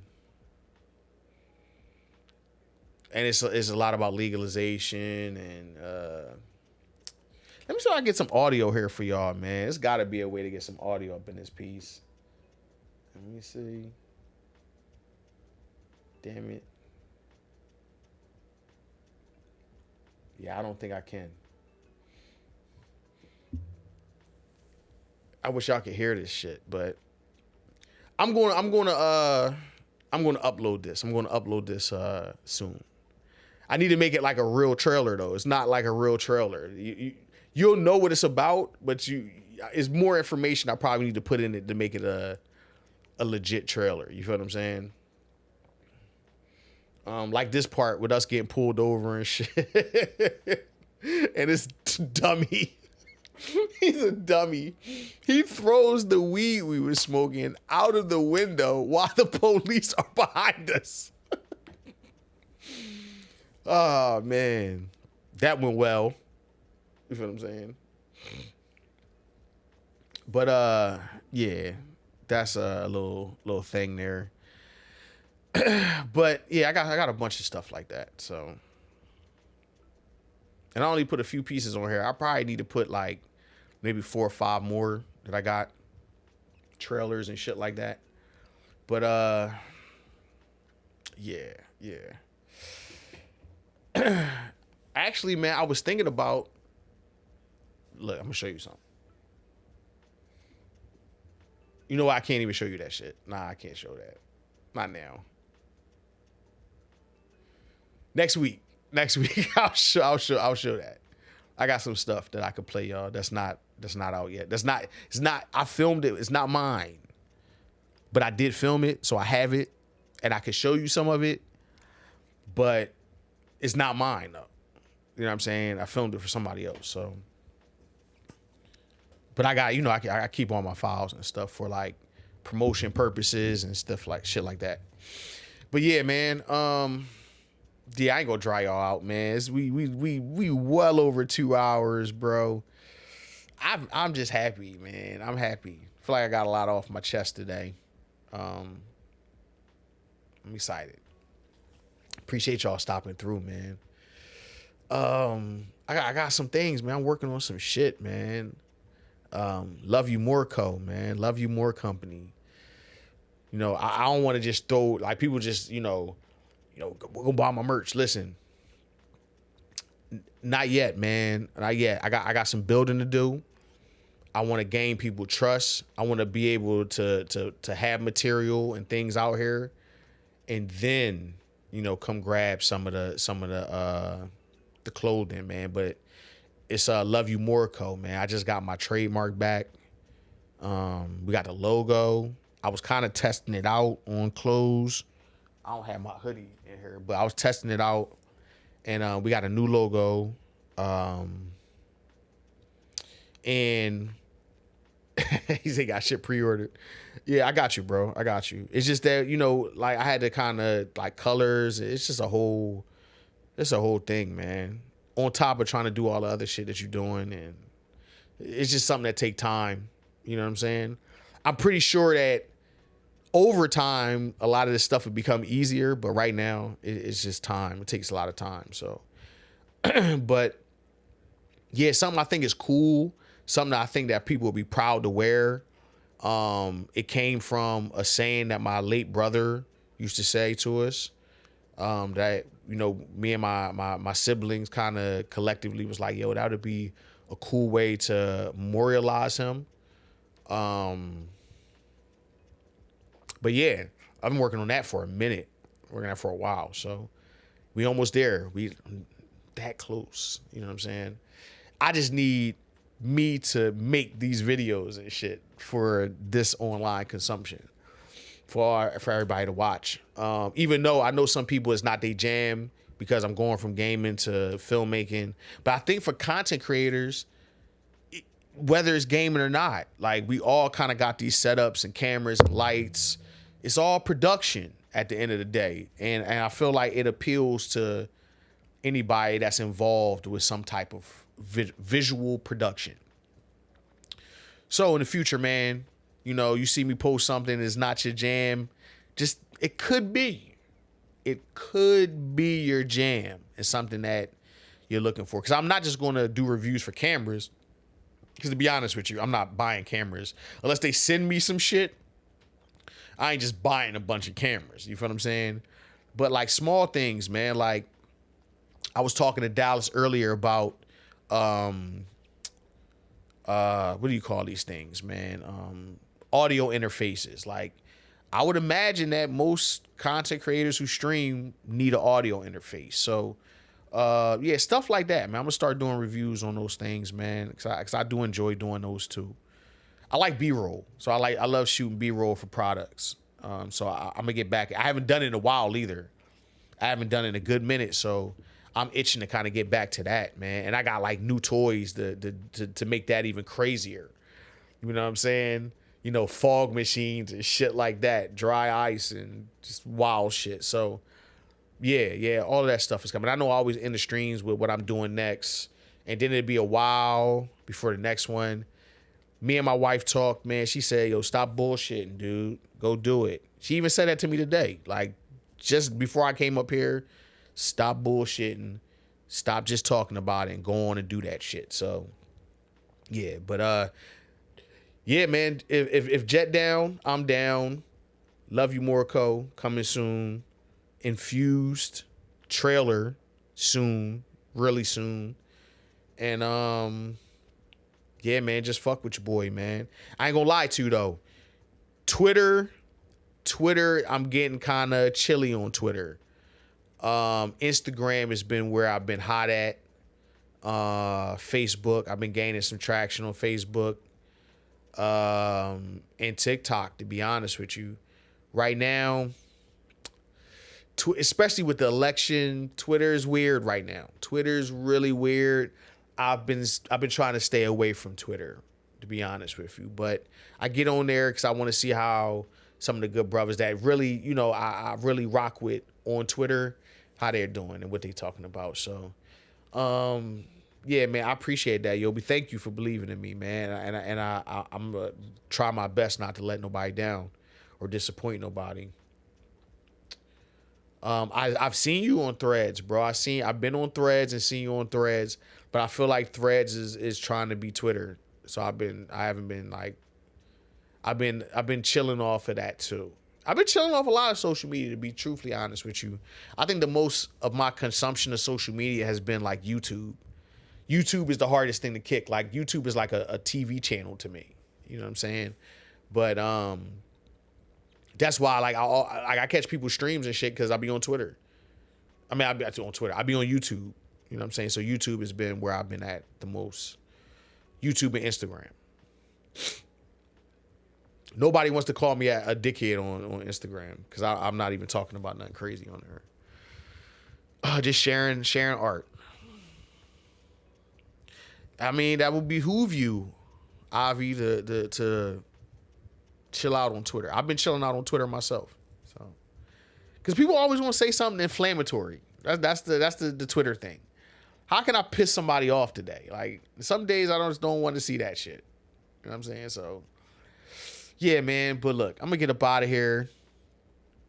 I will return Saturday at the same time. And the only time that won't happen is if I got a gig or me and the wife is doing something, going to an event. I'm supposed to be in Atlantic City today for the Atlantic City Boxing Hall of Fame. My dad is there.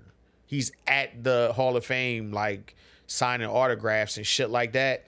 And I just couldn't bring myself to go, man, because last time I went down there, it sucked tremendously. But I'm supposed to be there now. The ceremony was today. It's like hours ago. And I'm at home, and I'm talking to y'all, and I'm enjoying this, and I have no regrets. I'm okay. I'm all right with it. Would have been cool, but I know that guy. We'll film you some other time. You know what I'm saying? But yeah, man, I'm gonna get up out of here. Next Saturday, I'm dead up, bro. I'm Saturday nights.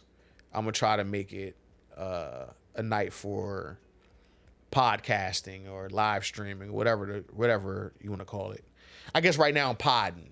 So I'm gonna say it's podcasting, but yeah, I would say don't hold me to it, but I want people to hold me to it. So, you know, I can have that, you know, I can have that motion. Damn, I gotta catch up with myself. Holy shit. Oh, that's crazy. But yeah, man, let me stop rambling and get the hell on out of here, man. I appreciate everybody that stopped through. You already know. This is great. I had a good time. My voice is about to leave. My allergies are kicking in. I had this box of tissue in case I sneezed. I think I sneezed one time. I thought I was going to sneeze more than that. I didn't clear my throat a million times. It went well. All of this shit went good. So I'll be back. I'll be back Saturday, man, with another topic. Even if I don't have a specific topic, I think what I'm going to do is I'm going to show y'all one of my edits and go through one of my edits on stream. You know what I'm saying? I might go through my last big edit on stream. The only thing is I got to find all of the clips, man, because usually when I finish a project, I try to get rid of all them stuff because it's taking up space. Memory is expensive. Memory is mad expensive. So just holding on to people's footage forever, that shit got to go. But I think I still got those files and just showing how I pieced together, because that last piece I did, man, it was a lot of sound design, man. That was the biggest thing, was sound design. And something I want to share with everybody, man, because I think that's something that people can use in their regular videos. Whether you're doing a video about fighting games and all that, man, sound design is huge, man. Audio is a big deal. People should emphasize on it, man. Really, really invest in that audio, man, because that audio is key. Good audio, man. Nobody's ever really turned, unless you're saying some complete bullshit that nobody want to hear, that good audio, nobody turning that off, man. Nobody turn off the good audio. The good video, you can have great video. If your video great and your audio's bad, motherfucker gonna turn it off. Audio, though, they're not gonna turn off the good audio even if the visual's bad. That's just the truth. It's movies, the bad movies, but the audio is phenomenal. And motherfucker sat through the whole thing. Didn't even care if it was boring because the audio really stood out, man. So audio is a huge, huge factor, man. And with that project in particular, man, I went in on the audio. Whole foot to the knee. Put all of that into the audio. So I'd like to share some of my thoughts and reasoning behind why I did certain shit. So I think we're gonna do that next week, and then talk about some films, and also talk about regular stuff, man. Regular stuff. Hey, if something happened, we talking about it. This is how it always been. That's how it always gonna be. So listen, y'all, I'm gonna get up out of here, man. I don't gotta say all that stuff to like, to share, whatever. If you want to do it, cool. If not, cool. I just want everybody to be good, man. So at the end of the day, I'm gonna catch y'all on the next one. I'm gonna get up out of here. Peace, hair grease, and I love you more, man. I'm up out of here, man. Whew. This is good. It's good shit. Y'all take it easy. Enjoy the rest of y'all night. Peace.